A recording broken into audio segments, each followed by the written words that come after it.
Death Stranding 2, coming to a beach near you.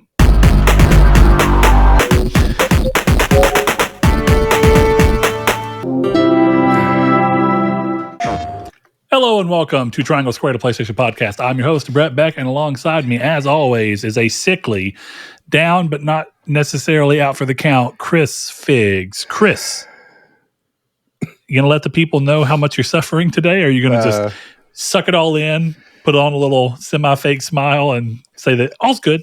All's good. I mean, all's good, but also I am very sick, so get excited for hearing... What's the over-under on Chris You're Muted on this episode? Which is all cough courtesy, to be clear. I want to say 12. 12? That's a lot. That's a lot of Chris You're Muteds. That is a lot. To be fair, though, like we said, this is a courtesy cough mute. So if you hear me say that too much, this might be one of the episodes where I actually go out and try. If I feel it's really crazy, I'll try to edit them out. Downside of that is it does make editing significantly longer. So we'll see. We'll see. It's up to you, Chris. If you mute responsibly and unmute even more responsibly, you might just save me a ton of editing. You should not count on that because I've already muted 6 times. So yeah, but you've also unmuted every time I've seen it. It's a valid point. I have done that. Okay, everybody, if you are new to the show, we are Triangle Squared, a PlayStation podcast. So we are two guys who get together every other week to kind of look at the games industry through the lens of primarily being PlayStation fans. We, of course, play whatever and whenever kind of tickles our fancy. So sometimes you'll hear us talk about Nintendo, PC, Xbox, wherever it may be. But largely speaking, we are here to talk about gaming on the PlayStation system. So if that sounds like something you're interested in, stick around and hear us talk about PS5 Pro getting a better version of PSSR, maybe. Konami showing us the future of Silent Hill. Death Stranding finally deciding to have its sequel get a date, which is pretty nice. And then there's a controversy going around online that I'll be curious to kind of go through here about Tony Hawk Pro Skater 4 and its remake. So we'll get to talking about that in a bit, but we're going to start this show off in the time-honored way of checking out what we have been playing. Chris, we have quite the list on both sides this week, and I'm pretty sure that even though I filled your list in for you for the most part, you have a lot more than what I even have on here. I'm pretty confident. So I'm going to let you just talk about, interesting. I actually got everything besides the last thing that you added. Correct. I definitely want to hear your opinion on that. Yeah, I don't count Marvel Rivals. As soon as I saw that, I was like, yeah. Everyone knows. All right, man. Well, I'm excited to start off with you because your first 2 games are they are big ones, huh? Yeah, they're big landmark games in this industry for a lot of reasons, and they are touchstones for a lot of people. And I think Chris might just finally have the knowledge basis needed to understand why a large portion of gamers very much appreciate and like Kojima and his games. So, Chris. Yeah, so the first game, which is Metal Gear Solid. I beat that yesterday. Well, I beat it the day before, and then I beat it again yesterday. Got the big boss code name or whatever, so that was fun. That game is insane in such a good way. I love that fucking game. Okay, so I don't want to go into too much. It's here. Fucking 80 years old. We can go into everything. My biggest thing is realistically, without controller ports, how do they recreate Psycho Mantis? Yeah, they do it. There's controller ports in the thing. It's so digital controller ports, but it's but basically you have to go into the menu and say controller 2. Yeah, it literally says like, oh, switch controller ports, and then you do that, and then it goes, oh, okay. I'm telling you, your dog decided he wants to be in on this episode. Seriously, he has very strong opinions about Kojima. Yeah, or you think he's back there like, finally, you son of a bitch. It's about time. Trying so hard not to say the thing. I'm a dog and I've played Metal Gear Solid. Dude. Only he was a raven. It's just in the menu. It's which is one of the weird things is I could never figure out how to open that menu. It's like a different pause menu. So I would just go to the home screen, and then when I would go back in, that menu would be there. So that's how. Okay. That's how I went into the specific pause menu. But yeah, I don't know what to say unless you want to talk about the game, because it's one of the story, because that's the part I'm most interested in. But interestingly, I think that game is interesting because it's a mixture of both the story and how they choose to play with player expectations throughout that story. So they're kind of in tandem, though. So it's really difficult to talk about one without talking about the other. And I think that's a motif that, in all honesty, I think continues throughout the entirety of that series, barring maybe 5 and Ground Zero. So basically, once it hit PS4, I think it kind of lost that in favor of becoming an open world, stealth game, which I know a lot of people love 5. So that's great. I'm glad that people love 5. My first one. And I know you've played 5, but I think you can kind of clearly see just how different they approach storytelling and gameplay in 1 versus 5. And 1, 2, 3, and 4 all share a lot more in common with 1 than it does the furthest. 5 is kind of like we're going to reinvent what it means to be Metal Gear Solid. Really, I mean, that's what Ground Zeroes was. Ground Zeroes is such an interesting game because it pretty much just comes from the post Skyrim. Every big game series that can justify going open world has to try. Yeah. Well, maybe this is a hot take, but having played these games and knowing what I know about 5, that's not a Metal Gear Solid game, but that's okay. I agree. I think I'm saying it for completely different reasons, but that's okay. I mean, sort of. I know what you're getting at. Yeah, it's not a Metal Gear Solid game. But it's at least a Metal Gear game. Maybe. It's an Animal Crossing game. Also not wrong. But look, in terms of this one, it's funny because I've tried to play this probably like 8 times, and I never got past the lights.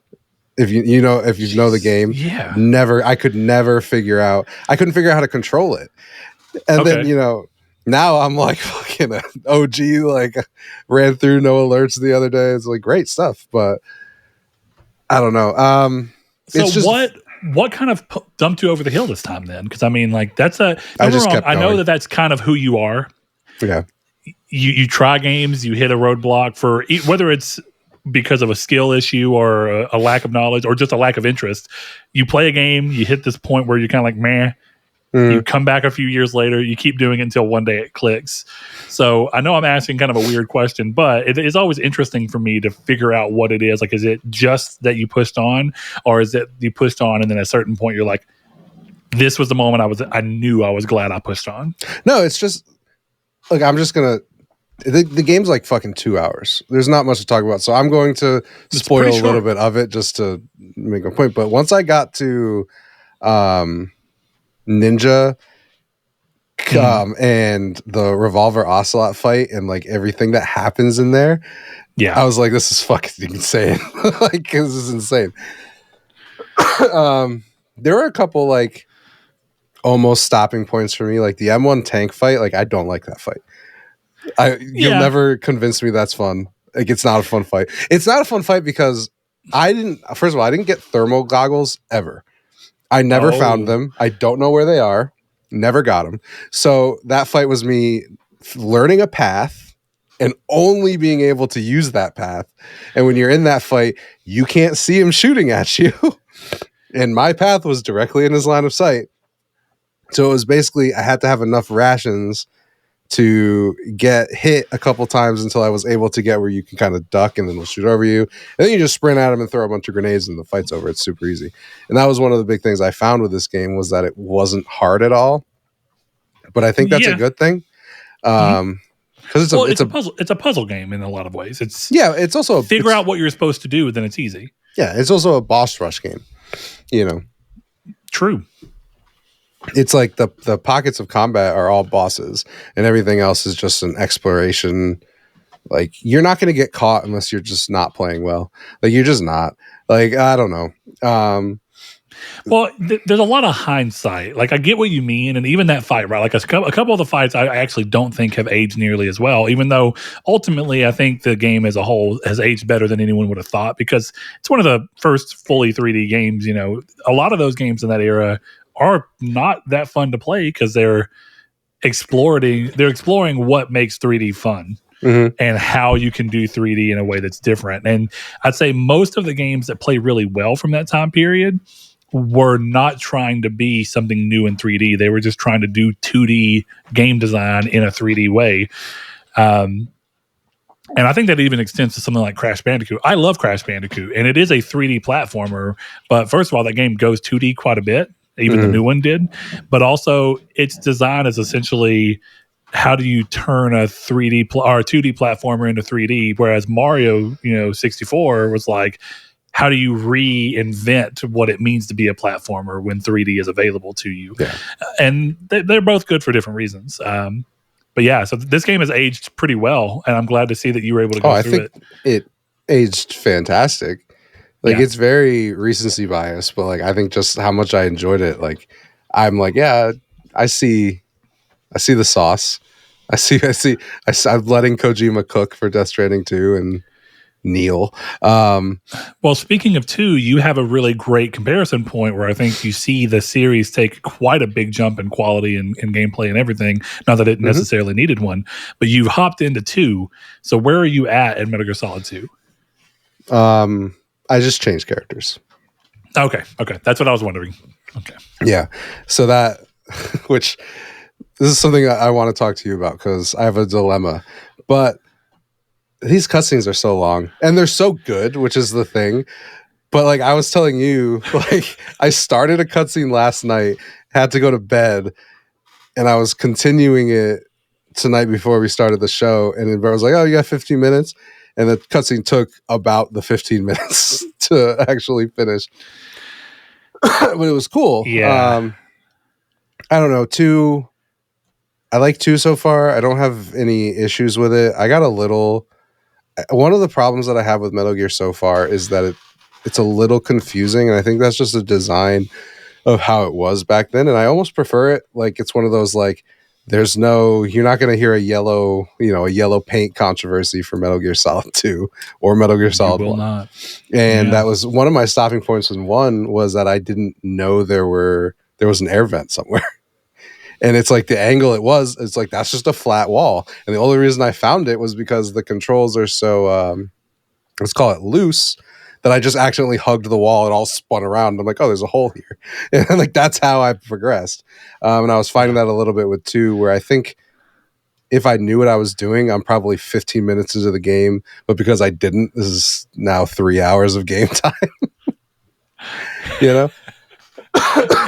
Sort of, yeah. It goes back to that thing of what I mean, though, because like you're right. I mean, even early 3D, I think you didn't have the whole how do we best communicate where to go, and I think that's true of things like Riddick, Assault on Zarkathina, and Escape from Butcher Bay. But definitely Escape from Butcher Bay, it's obtuse. It doesn't tell you what to do, and it's just you got to think. Like it's in a way. I get why both exist. I really like that in Riddick. It's just like the game is essentially like put yourself in the shoes of Riddick. You're in jail. What can you do to try and get out? Yeah. Like the name of the game is Escape. So how the fuck would you escape? Figure it out. And modern games would be like hint, hint, hint. Yeah. Look at this ledge. Talk to this person. I think there's a broken piece of barbed wire up there. Because unless you're really good at passing off the obtuse design to a point where once you do figure it out, you don't feel like your time was wasted. Unless you're really deft with that, you can piss a lot of people off. But the opposite end of the spectrum, where you just tell everybody what to do, you piss people off again, where people are like, I didn't even get 5 seconds to look at the puzzle in Ragnarok before some talking head was like, maybe you should try this. I think the thing is, like, I think it's different for puzzles. I think it's really dumb to do it in puzzles. I think Uncharted 2 does it the best, because you go in there, fantastic. You go in there and it's like 5 minutes, and so you'd be like, "Nate, open your fucking book," and then you open the book and you still can't get it right, and he's like, "I think you have to turn this stuff," but this is like 30 minutes into you just standing there not doing anything. Whereas Aloy is, you walk into a puzzle and she's like, that solution's right there, and that's a little bit different. And the thing with this, which I didn't mind in Metal Gear any of the getting confused except for the beginning of 2, which is probably just a me thing. But you go, again, I'm just talking relatively freely. These games are 40 fucking years old. You go up and you I tranked Olga, and I did that whole thing at the beginning, and then it just kind of puts you back.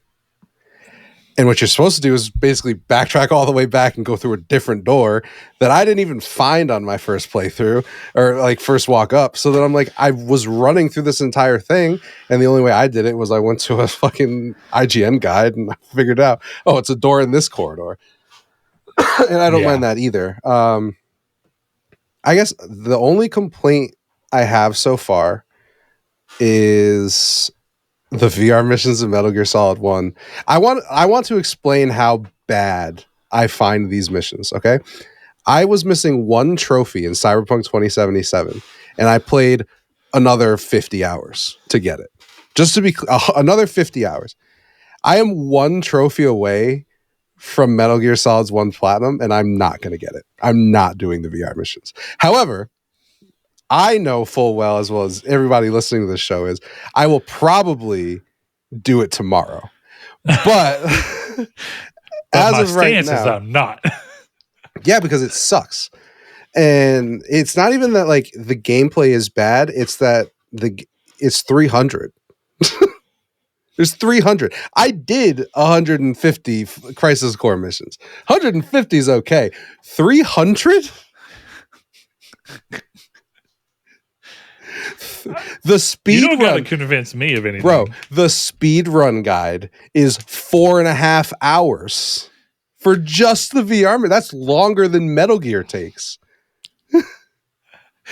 I beat my second playthrough of Metal Gear in 2 hours, and I'm going to spend 4 doing this. Yeah, no, not doing it. Plus, I've had a couple times where it's something I wish I get why they don't, because you wouldn't interact with Mei Ling at all, and Otacon, I guess, in the second game. I wish that the modern remasters that I'm playing had some kind of autosave. Because I put it in the Discord, which was one of the things that I thought was kind of cool. I almost stopped playing Metal Gear because I quit out and then lost everything. And I was like past Psycho Mantis or Revolver, one of the two, Revolver or Psycho Mantis. But I did it again, and it took me 10 minutes because I knew what I was doing. Also, so as someone who has only played MGS5, I've like dabbled in the other ones. I thought Otacon was this cool ass character. Do you know how world shattering of a revelation it was to find out that means otaku convention? I was so fucking mad. Like, the scene was funny when he pisses himself and he's like, oh, it's like one of my Japanese anime. I'm like, okay, this is funny. Then he goes, yeah, I made my name Otaku Convention and I was like, Jesus fucking Christ, Kojima, what are we doing here? Well, that's like, so when you're thinking of Death Stranding and how most of the characters are named like on the fucking nose, yeah, you start to get this sense of like, okay, this is just Kojima's thing. What does this guy do? What does he like? What's his main character trait that we're going to do? That's his name. We may spice it up a little bit. What annoys me the most is that Otacon is a fucking cool name, isn't it? And then it's Otaku Convention. I was like, fuck you, man. Fuck you. Yeah. But that's all I really have to say about Metal Gear so far. Well, good. I'm glad you're enjoying it. A lot of the quotables still fucking quotable. Oh yeah. Okay. The whole scene after the second fight with Sniper Wolf, I was like, this doesn't make any fucking sense, and it's incredible. Yeah. Incredible stuff. But I do want to discuss with you one thing. I have a dilemma. So I have 2 more games left that I can play on modern consoles. Technically 4. Technically 4, but I'm not. I tried that yesterday. I'm not playing Metal Gear and Metal Gear 2. I do not care. Well, technically you can play more. Actually, no, you can't. No, I can't. I was going to say they still haven't gotten Peace Walker as a PSP game up. Peace Walker is sick, by the way. It's really fucking good. Well, that's and also Peace Walker ties into 5. Mm-hmm. Oh it's yeah, like a bridging gap. Weirdly, Peace Walker is actually good. Is one of the ones I'm most excited for because, like, in my youth, listening to Podcast Beyond, all Colin and Greg talked about was Peace Walker and how good it was, and I never played it. And now I'm like, I want to play fucking Peace Walker. Yeah, so the crazy thing is PSP has so many, like, here's an offshoot game that's longer than any other game in the main franchise, and it's really important to where we're gonna go. But yeah, so let's hear the dilemma. So my dilemma, and we've talked about this privately, but we'll let the audience in a little bit. My monitor doesn't have speakers, and my PS3 does not connect to my USB headphones. So right now I'm debating, do I want to put my PS3 here and have to play headphones for, 60 hours of Peace Walker, 100 hours of Metal Gear 4, 30 hours of Metal Gear Rising Revengeance? Like, do I want to do that? Or do I play it in objectively a worse way on my TV, far away on the couch, but don't have to use headphones? This is the dilemma I've been struggling with, because I don't know that I want to sit here for that long wearing headphones. I don't like doing that. And I can't even use my nice ones. I have to use the shitty $40 ones that I have with aux. I don't know, man. Part of me feels like you'd be doing 4 a disservice to play it not on a TV, if I'm being dead honest. But my monitor is better than my TV. You're right. I have a better monitor than I have a TV, but it doesn't have speakers. The other thing is I could go spend $100. I mean, you're close enough. It doesn't 32. Really matter. Yeah, it's like 32. It doesn't really matter. I think here's what it is for 4. The first time I remember, this is a weird story. Of course, I didn't have a lot of money growing up. The fact that I had PS3 at all was pretty surprising. But my mom worked for a company where the owners would sometimes let people rent out these, like, or essentially choose to stay in, what do they call them? Damn, how can I skip out on what those little, like, homes are called that are, like, in a gated community? No. Oh, God, no. Like, are nice talking about ones. Suburbs? No, Jesus. I don't know why I can't think of what the hell they're called. It starts with a cul-de-sac? C. I can't land on the rest of what it is. No. But regardless, so Hot Springs is not far from here. Community? And they had this little gated in area that a bunch of other people are in. And it's a little, like, mini house that's connected to some other units. So it's a lot like an apartment, but they're just a lot nicer. And they're single story, or they're single unit. So, like, yeah, there's nobody above or below you. It's just to the left or right of you. And that, we went there for a week because my mom had to work in their Hot Springs location. And so as part of that, they let her bring all of us and just hang out in Hot Springs at this really nice ass place. So a condominium. There we are. So we were at the condo hanging out, and I convinced my mom to let me bring 2 of my friends along with us for the whole week. So me and my buddy, Seth was one of them that you know, and my other was my friend Devin, and he was a huge Metal Gear Solid fan, and so was I. So we all just sat on the couch and kept handing the controller to each other, and we played the entirety of Metal Gear Solid 4 in one sitting. Oh shit! It was way too long, but we were just watching 4-hour cutscenes. Like, what's gonna happen next? Are you joking? And with 4 hours? It was a huge TV. Not really. Oh my god. I'm trying to actually think of the longest cutscene in that game. Well, Sean was telling me that it's like 20 hours of cutscenes. Oh, it's pretty crazy. Okay. The Guinness World Record for the longest cutscene in a video game is 71 minutes in Metal Gear Solid 4. Okay, that's bad. But I think what it is like some of them are like 71 minutes and then like a 10-minute gameplay section. And then an hour. And then like another 45 minutes of cutscenes.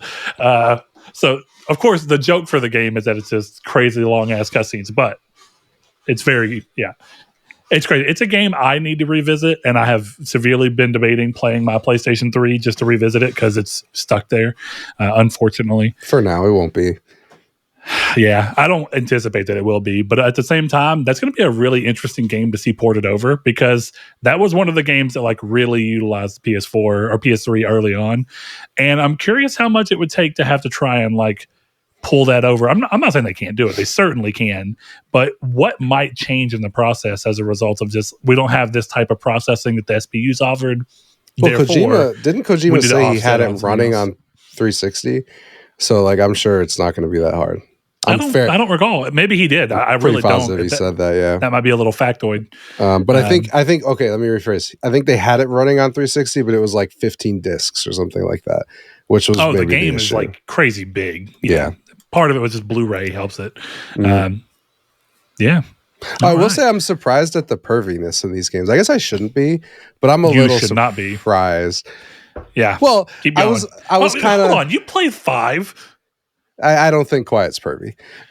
No, she's really not. Actually, 5 is quite toned down from what. And again, I didn't play or beat 5, but I played a little bit of 5, and I watched Saul play a lot of 5. I mean, I do know about the pussy bomb, and that's a lot. The pussy bomb's a lot, but at least makes some sense. But like, there's also a lot of body humor. Like, there's a character just like shits his pants all the time. Yeah, Meryl's fiance, right? I've heard that one. Like the guy who gets his guard up and stolen by Meryl, and then he's like just laying there ready and waiting for some dick, face down, ass up. But it was really the like Meryl walking. You know, if you go into the women's room too fast, she's not wearing pants, and then she's not wearing pants for the whole cutscene. And Snake's like, "Oh, you've got a great ass," and I'm like, "Okay, cool." I mean, fuck yeah, Snake, hell yeah, brother. And I guess heat. It does make a lot of sense given the revelation that I just had that Snake is a young old man, which is very funny. Yeah. Like I never thought about it that way. But then Snake Liquid's talking to him. Sully. I guess someone's talking to him, and they're like, "We're young, but boss was 50."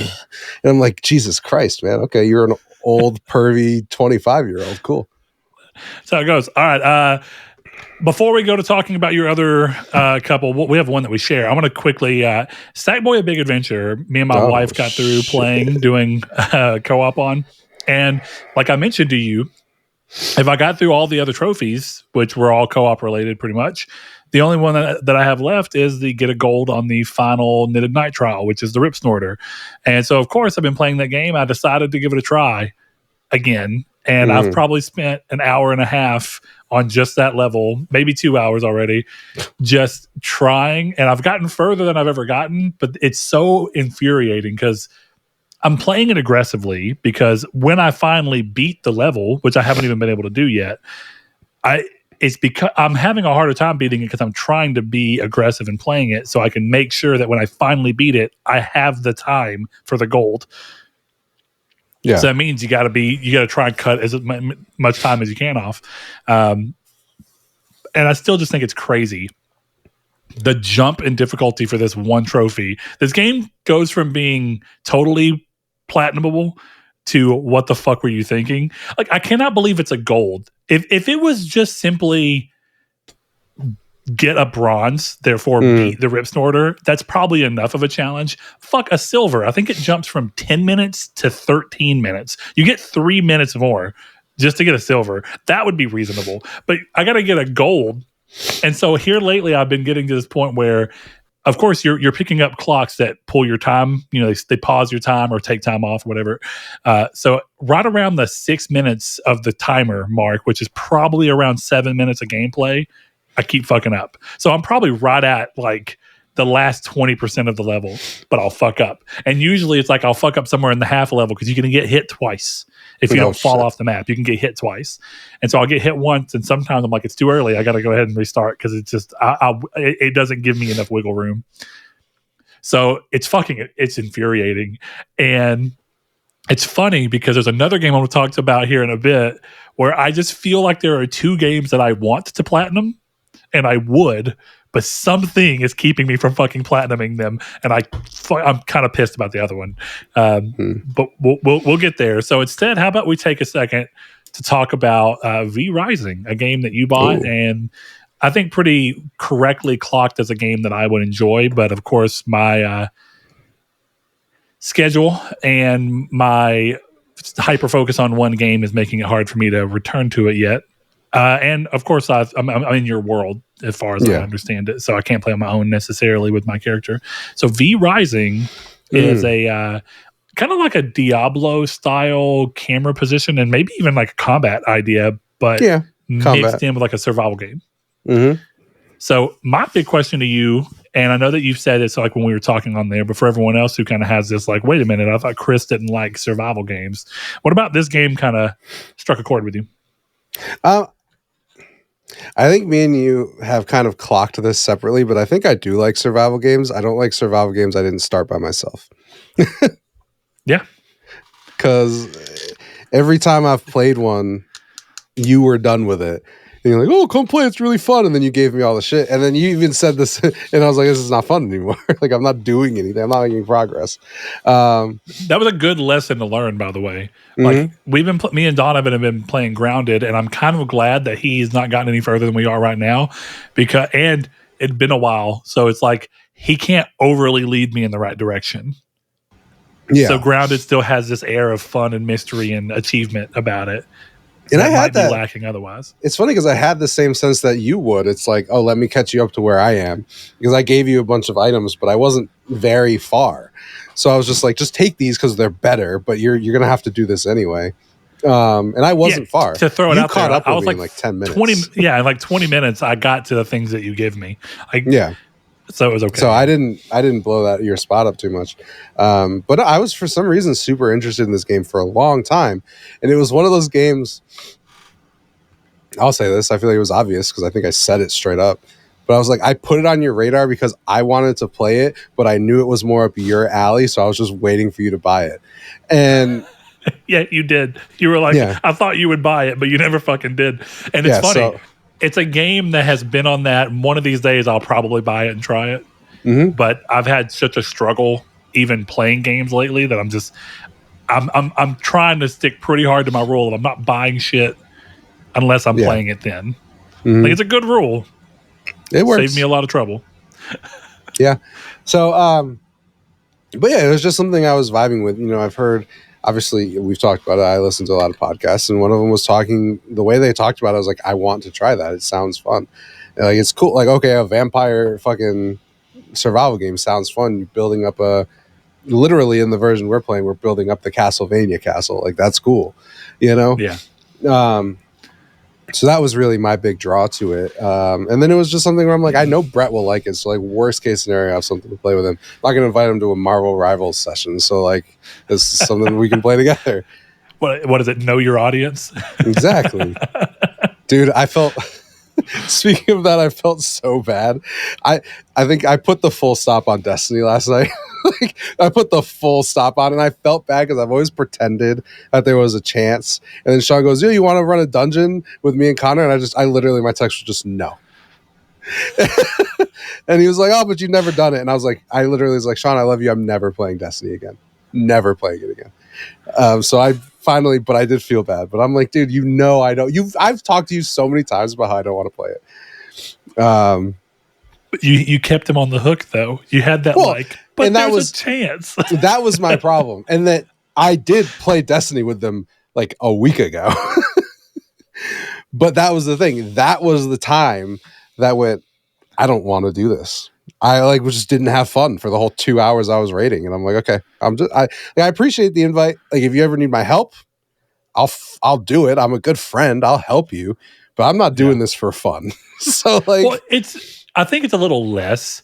You know that I don't have much interest in the online portion of Red Dead, but the moment that Blake was like, "Hey, would you mind helping us because we need 4?" I'm like, "Yeah, I don't give a shit. I'll give you like 30 minutes of my time. Hell, I'll give you 2 hours of my time, and I'll play Red Dead online, which I don't really give a shit about. But you know, yeah, I can hang out with you guys and help you get a trophy. I'm sure that y'all will or have in the past helped me get a trophy. Yeah, you know, because games have this weird obsession with having online modes and having like 1 or 2 trophies tied to it for no fucking reason. How to make you try it. Yeah, so like we were saying, this is just one I knew that you were into, so I'm like, yeah, whatever. It was like $38 for this and all the DLC. I'm like, that's a good deal. It's fine. That's pretty sick. Yeah. I think this is a good example of, I think a lot of the games that tend to survive in that genre are the ones that do something really unique within it. And I think it's easy to make a survival game that kind of hits all the same points as a bunch of other survival games. And so there's a lot of survival games that I think are good, but I don't think that they hold your attention quite as well. Like that, the Survivalist that we were playing, I actually think it was really good because it brings all that survival style gameplay into a very uncommon, what do you even call that? Sandbox? It's like an uncommon format. Like the way that they choose to go about it is like, we're going to make more of like an old 8-bit style game, but we're going to give you all the modern ideas of how survival works. So I thought that was really good, and I actually wouldn't mind going back to the Survivalist at one point. I thought that game was pretty fun. Yeah, I like it.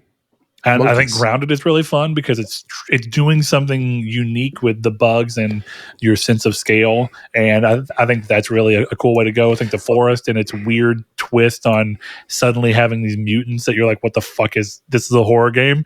Like, this is not survival. I'm going to die. Yeah, scary. And that's what's interesting about Grounded is like, and maybe it's a genre in general. Maybe it is a specific to one of these games for the most part. But when we played Grounded, I did not enjoy myself. I was like, I'm not having fun. Well, I think I'm picking up, because I've noticed even another game that you kind of fell off of, even though it kind of worked a little bit. You thought you were going to be excited for it. I don't think you like 3D camera control survival games. I don't really know how to say it better than that.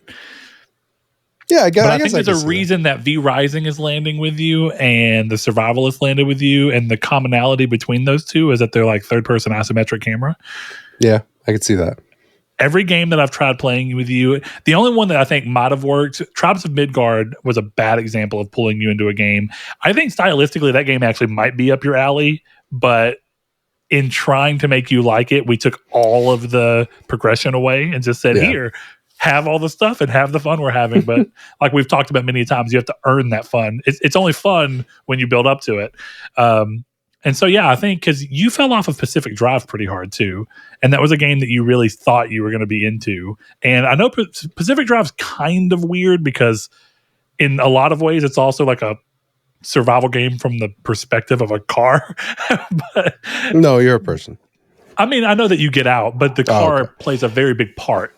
I thought you were saying functions. Like you are the car, and I'm like, you're not. Fucking Knight Rider survival game where you play as Kit. That actually would be kind of cool. So yeah, I think you like the genre. You got to find your flavor of the genre, and I think it's a good across the board, right? Because like I am positive that there's probably a first person shooter. I don't know what to call Rivals and games like it. That's because they're clearly not Call of Duty. Hero shooters? Is that what we want to call it? There's probably a hero shooter that I would enjoy, but I just don't think I've not played one yet that made me go, oh yeah, this is what I want to do. I say this with love. You'll never find that first person shooter because you in popular genres, you're a fucking hipster. I'm just gonna say it straight out. You're a hipster. I don't even care. And that's why you would never play Marvel Rivals because it's popular. But there will be a fucking hero shooter with 50 people playing it that you are gonna sit on this show one day and be like, this is the greatest thing ever. Why isn't Acclaim doing more with this game? I've played with the same people for 500 hours, but I don't understand why they killed it. So I had that opportunity with this game that died. Yeah. And I did not like this game. Yeah, that's fair. I mean, it didn't seem like you hated it when you played it. I didn't hate it. I just think it was very uninspired. Yeah, that's why it's dead. But yes, ultimately the problem is that for first person shooter games, I like things. It's honestly, there's a through line. I like things that are a little more obtuse and odd. And what I like about first-person shooters are my favorite aspects of first-person shooters are usually the things people hate the most. People do not like, and this is true of I like platformers where you're floaty, and a lot of people are like, I fucking hate floaty platformers. I also like precise platformers, but I really have a soft spot for floaty platformers. I think Little Big Planet and of course Sackboy as a result, they're very floaty, and I think that they're fun as a result of it. I don't think that being floaty has to be bad. Just like I don't think Killzone's sense of weight has to be bad. I like that. Hell yeah. But it's commonly viewed as the worst form. Just like floaty platforming is usually viewed as the worst form of platforming.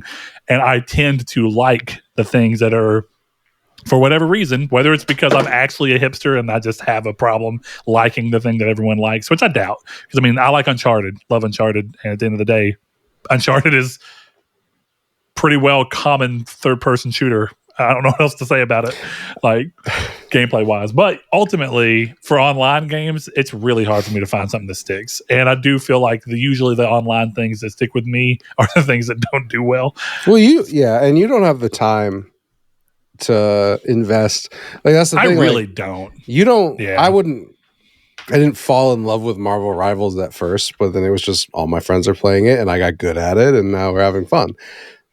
So there is that. You do need a little bit of investment, in, especially in online shooters. But yeah, I was saying today because Kiki was talking about Final Fantasy 14, and he's been playing it for years. I'm like, I don't think I can play any game like that. Even if it were once a week. But the problem with that is like my view of that genre, in large part because of games like Destiny, is that you really can't play them once a week because as soon as a new piece of content drops, the game demands that you play 40 hours of it to be able to do the content you actually are supposed to want to play, which is like the raids and the dungeons, which then you can do once a week. But you have to play hard as shit for a bit to get there, and then you can ease off into it, which is interesting. So, but yeah, let's shift over real quick because there's a game that you platinumed, and we talked about it a little bit last week. But you got the Lies of P platinum, and I'm gonna give you a little golf clap. Thank you. You talked quite a bit about it. We talked a lot about how it kind of plays out and leans into the strengths and arguably, if you really want to get there, the weaknesses of the From Software formula. So now that you've gotten the platinum in it, what is your? You have any final words you want to partake onto our listeners? No, it's really good.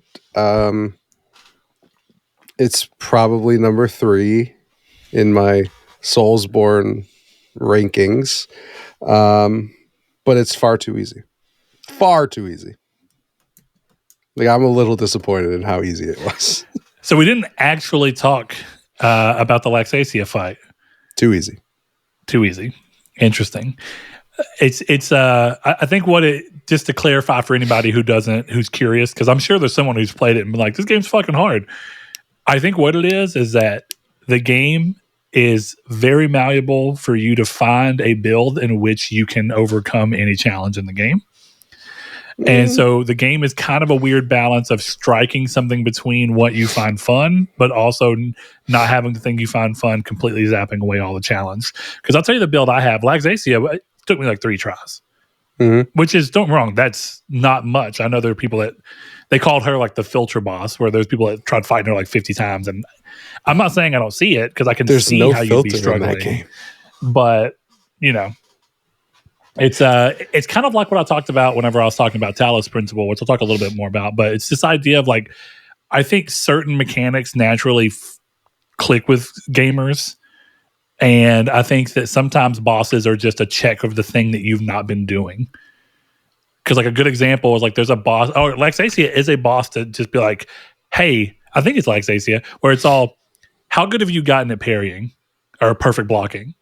Because that's going to matter on how well you do in this fight. So if you've been avoiding perfect block as a mechanic in favor of backstep and sidestep and all that, you're going to be at a real fucking loss here because you've not been working that timing out. So I think that's how most of those games function. It's how Talos Principle works. So it's like, oh, what natural puzzle things does your brain gravitate towards, and which ones do you normally struggle on? And as with all those games, you play it again and you're like, I didn't struggle anywhere where I struggled the first time. No. You know? Laxasia, I don't even know if I would say that I had trouble with it, but it took me more than 3 tries. But my thing was like, I just wanted to see if I could perfect parry her. Like that was like where it came to, because Sekiro is my favorite one of these of all time. So like, having that skill, like I'm proud of that skill. Like I being able to like parry like that. I'm good at rhythm games apparently. So like when I did the Laxasia fight, it was like, okay, oh, I'm perfect parrying her like fucking shovel attack. You know what I'm talking about. And then it's the she's throwing all the thunderbolts and perfect parrying that. And then when I was able to just perfect parry the dive attack, I was like, I'm fine. Yeah. So it probably took me more like 5. I think, of course, I don't remember exactly. I'd say 3 to 5 attempts to beat her.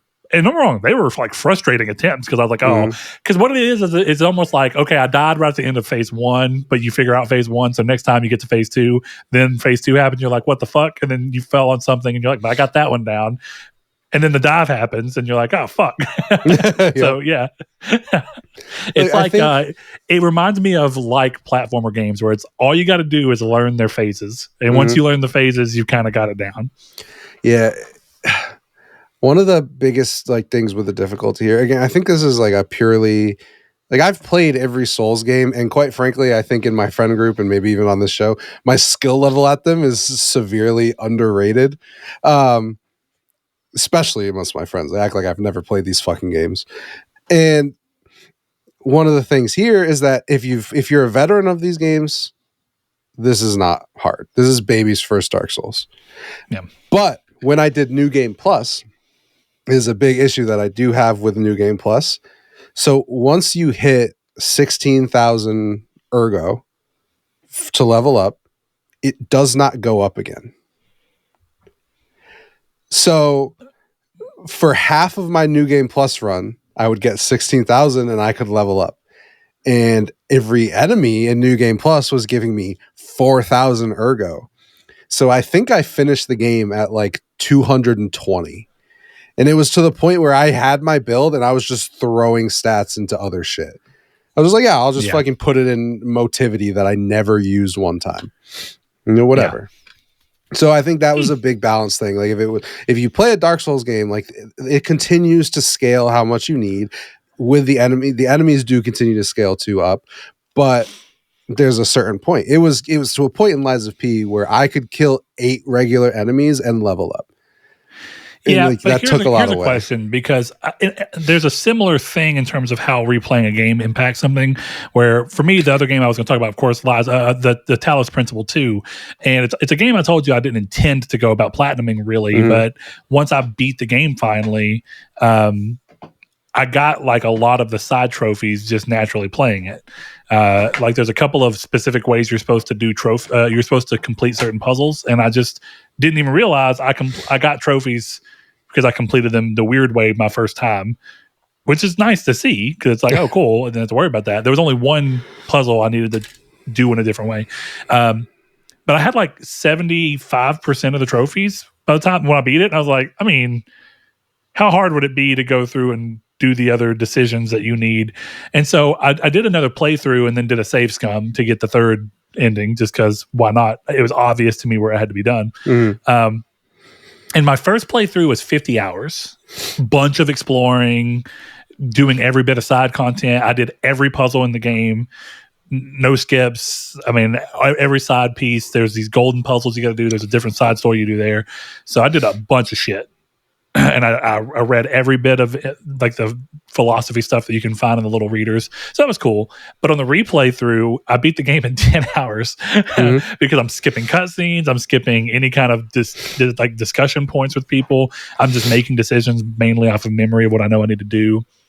And it was pretty cool seeing, like, it felt good in this game where it's like, I'm beating some of these puzzles. Like I'm getting through the entire section of 8 puzzles, and sometimes the amount of time it took me to do one puzzle in that area, because you're just, it's not that I remember the solutions, but I'm more in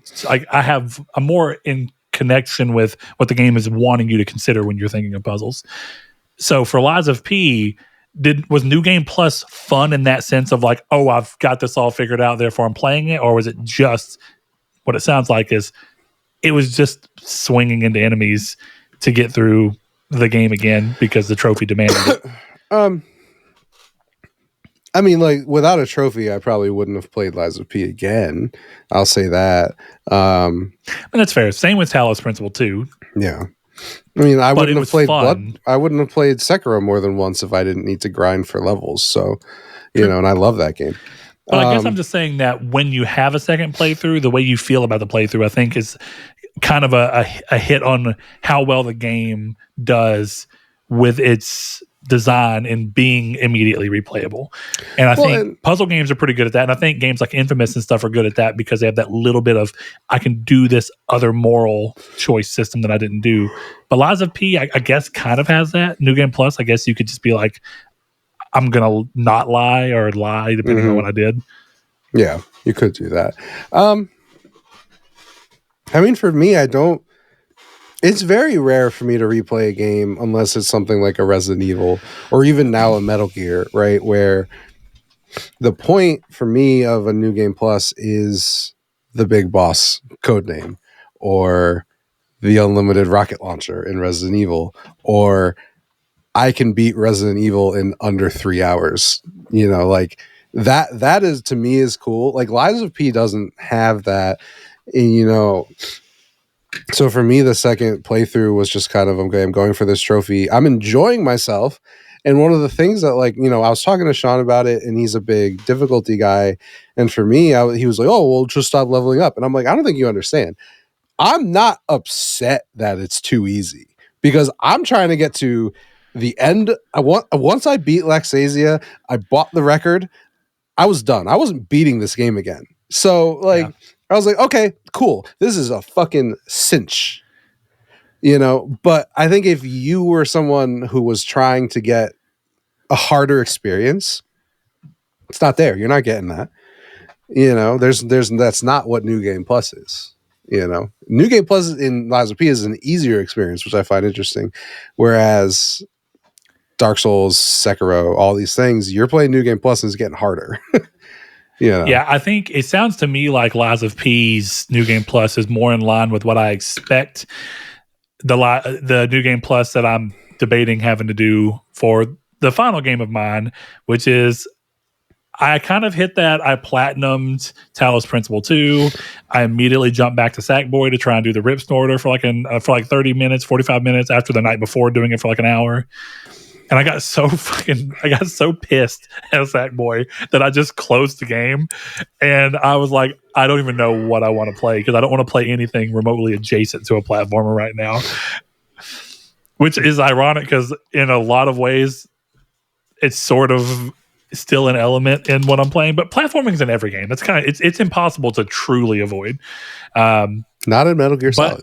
I decided to hop back over to Immortals of Avium because I've had it downloaded forever. I never deleted it because I always held hope that one day they'd patch the game and they would retroactively give me the trophy for beating the game on Immortal difficulty.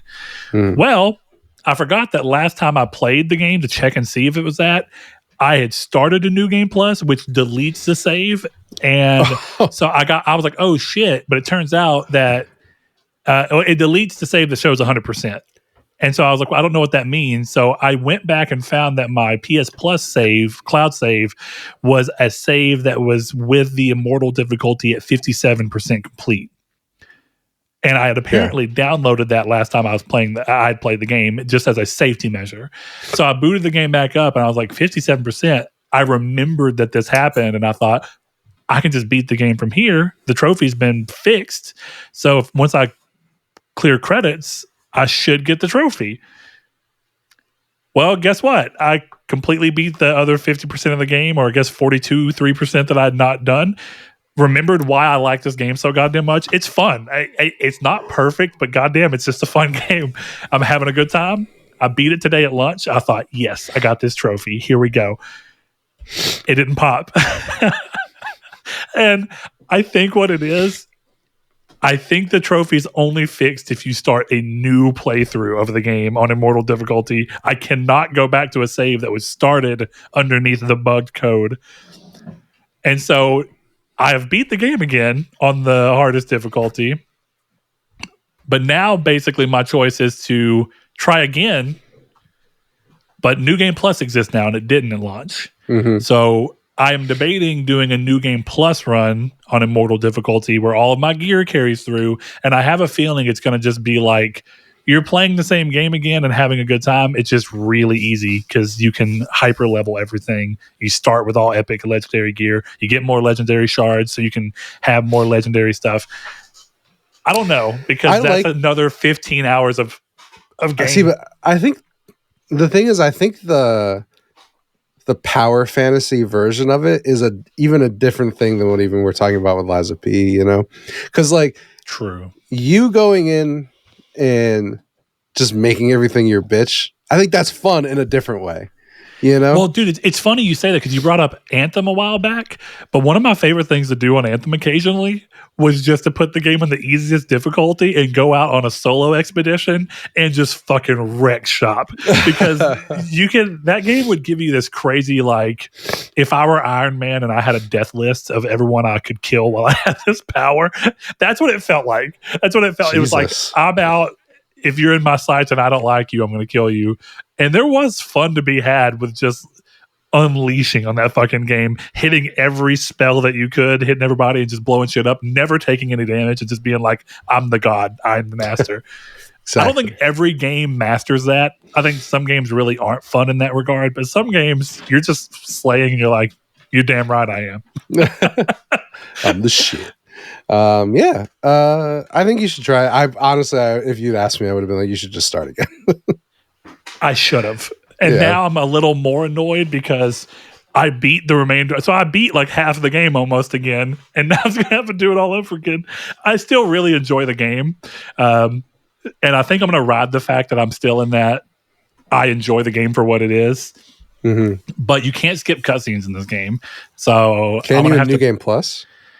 No, and the reason is because of the way that the game is, like, all of the triggers for loading are tied to the cutscenes, and apparently they tried having it when they were developing the game, and they eventually just decided to make cutscenes unskippable because the game would just crash. If you allowed it to skip, it would, like, certain times it would just fuck up a trigger of where it's supposed to load shit, and then it would just crash. And so for stability reasons, they basically are like, we're going to make it to where you have to watch all cutscenes. Now, if it's just you talking to a character with like text prompts, you can hit R2 and skip through all that. Yes.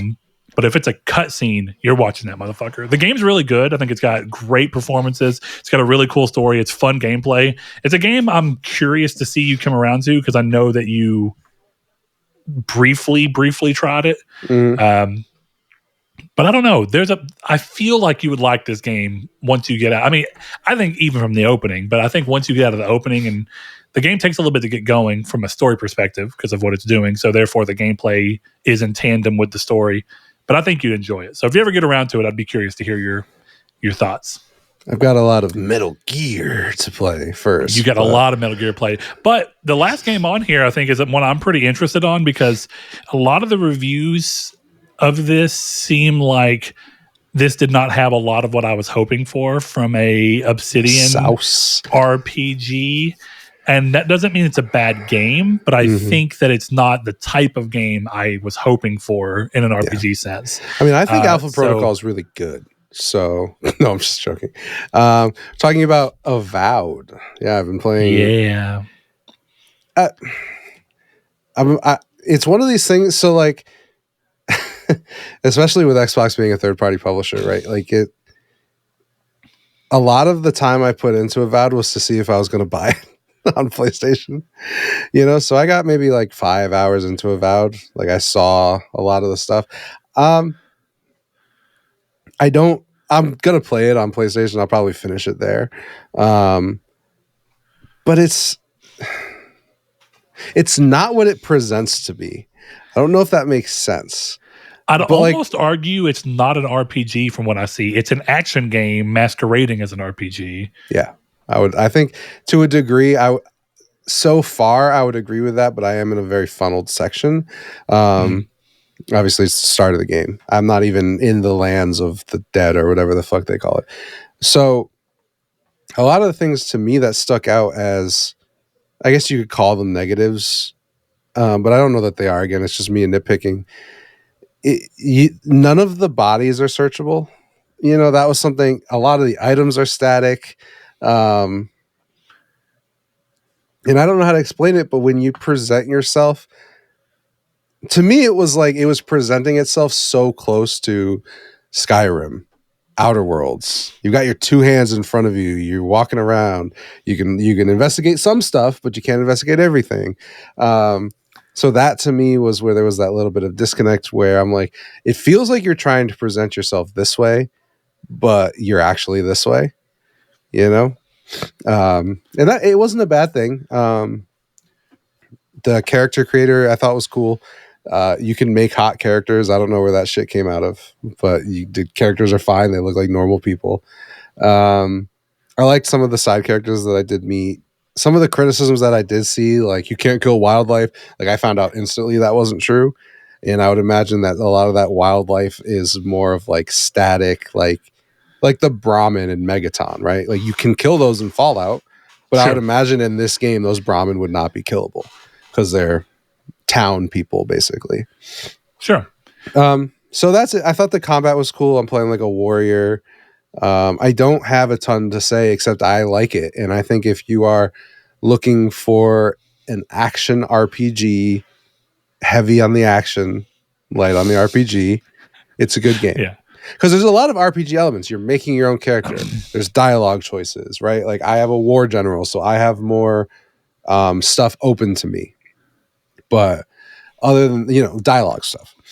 So that stuff is all cool. But if you're looking for what I think a lot of people thought this game was when it first was shown, which was Obsidian is doing the New Vegas version of Skyrim, it's not what you're getting.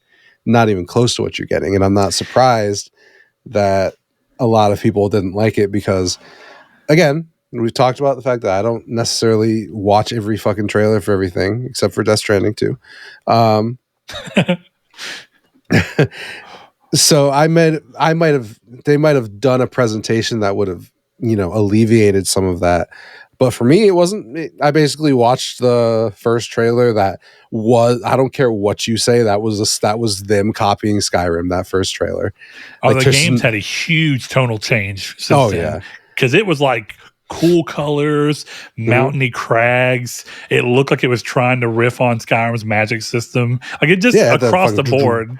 Yeah, that was a Skyrim game, and then something changed. And I think what it was supposedly it was a multiplayer game, and then they scaled that back. And I think you can tell that, right? Like a lot of the cities are hubs. You go here, and then you get sent off on missions, and then you do those missions. And then when you go off on the missions, the wildlife is available to be killed. People who are out there are available to be killed. Again, I guess I should say I'm assuming. I'm still in the intro. But that would be my guess on why a lot of the stuff is the way it is. But I do think it takes away from it as an RPG. It's an action game. And that's okay. And I think that ties in because from what I've seen, the writing doesn't seem to be very sharp like you'd expect from Obsidian. But again, if this is a multiplayer game, I think that might make more sense. So if they had to scale back at some point, I could see why some of the writing wouldn't be there. But a lot of it's also just weird stuff like that I wouldn't have expected, like not very in-depth. There's not just a ton of in-depth side stories. There's not a bunch of side character plot lines that are big and heavy, and you can't do things that make people in the game world view differently, like who you are or what's going on, because the game just doesn't have that much choice in it, which is all fine, because in a lot of ways, Immortals of Avium is a very similar, even more action-focused action RPG. Instead of being melee and spells, you're fucking shooting essentially 3 different gun types. And I mean it's magic, so it's really not. But in all intents and purposes, the game's a fucking first-person shooter, just like this is essentially just a fucking. I mean, I'm assuming from the spell slinging looks like it's sort of like Skyrim's BioShock-esque first-person shooter magic system. I don't have an answer to some degree, but I can't say so either. So, but at the end of the day, it's just sword and shield, open world, combat heavy, combo heavy combat. It looks good though. I mean, really, I'm not even against it. I just, like you said, whether or not it's my fault or theirs, I'm not even trying to assign blame. It's just, it's not exactly what I was hoping for from Obsidian and the style of game that I believed it to be. And those two fronts kind of not hitting just disappoint me a little. But I'm not against playing it when it hits PlayStation. I do think it looks like a good game as long as you understand the scope and scale of what you're getting into. My only hope is that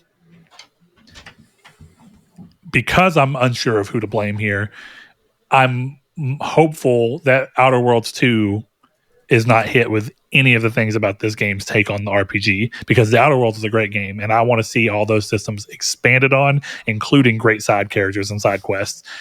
So as long as Outer Worlds 2 is still more of what I expected from it, I'm okay with Avowed being something different than I thought, because it's a new thing. There's no actual weight of expectation on it outside of Obsidian RPG clearly trying to look like Skyrim in its initial trailer, but plenty of room to change. So yeah, like I said, I think it's worth playing. I'm kind of, if I wasn't so deep into Raiden's ass, I would probably be playing that now, because I was enjoying what I was playing.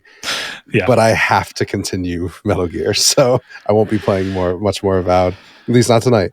But I think what we're learning here is that Avowed is a perfectly fine game the way that it is, but it is not for all intents and purposes, the best way of what we're trying to say. Chris does not view Avowed as like a landmark title.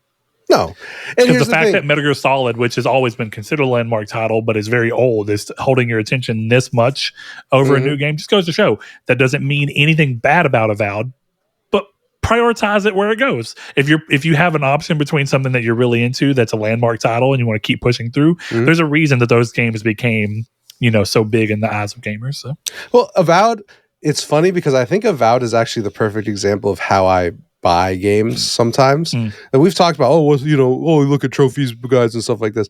Sure. Avowed is like kind of the perfect game where if it comes out and I look at an achievement guide and it's going to take me 100 hours, I probably won't buy it. But if it's like a 25 to 30 hour play through this game, do a little bit of exploring and have fun, platinum, buy it day one. But if it's like at 150, like 8 out of 10, there is no shot I'm going to play that, because it's just not. It's kind of what we talked about when I started Tiny Tina's. It's not worth the time that I'm going to put in to do that, Yeah. Well, Chris, unless you want to keep talking about Avowed, I'm going to briefly sneak in a question that feels right. Can we talk about Metal Gear more? You can if you really want to. I do, but I don't have anything else to say, so I'm just...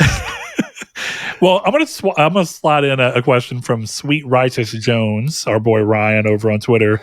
He says, "What's the deal with Monster Hunter Wilds? Are y'all not playing?" I don't care. So this has been a big question from a lot of people. I've gotten a lot of messages from various people being like, "Hey, you gonna play Monster Hunter Wilds?" And I think a lot of people were surprised because I haven't started it yet. And I get it, because I played a good chunk of Monster Hunter World with Ryan and a bunch of other people. Look, I'm excited for Wilds, but the way that I play games now, I was in the middle of Talos Principle. I wasn't worried about Monster Hunter. I haven't bought it yet. I don't know. The only reason I ended up on Immortals of Avium was because I was pissed at Sackboy. If I'm being dead honest, it's just how it happened to go. But I was playing Talos Principle as my game. I was playing Sackboy as me and my wife's game. And then Sackboy was just like, okay, I want to clean up for trophy.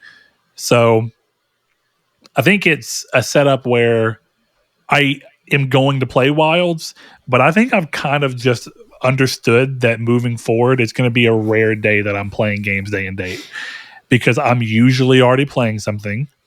And I've noticed that it takes me a lot longer to play games than it used to, because I'm so busy and I have other things that I'm just beholden to or interested in, like our game that we're still co-developing.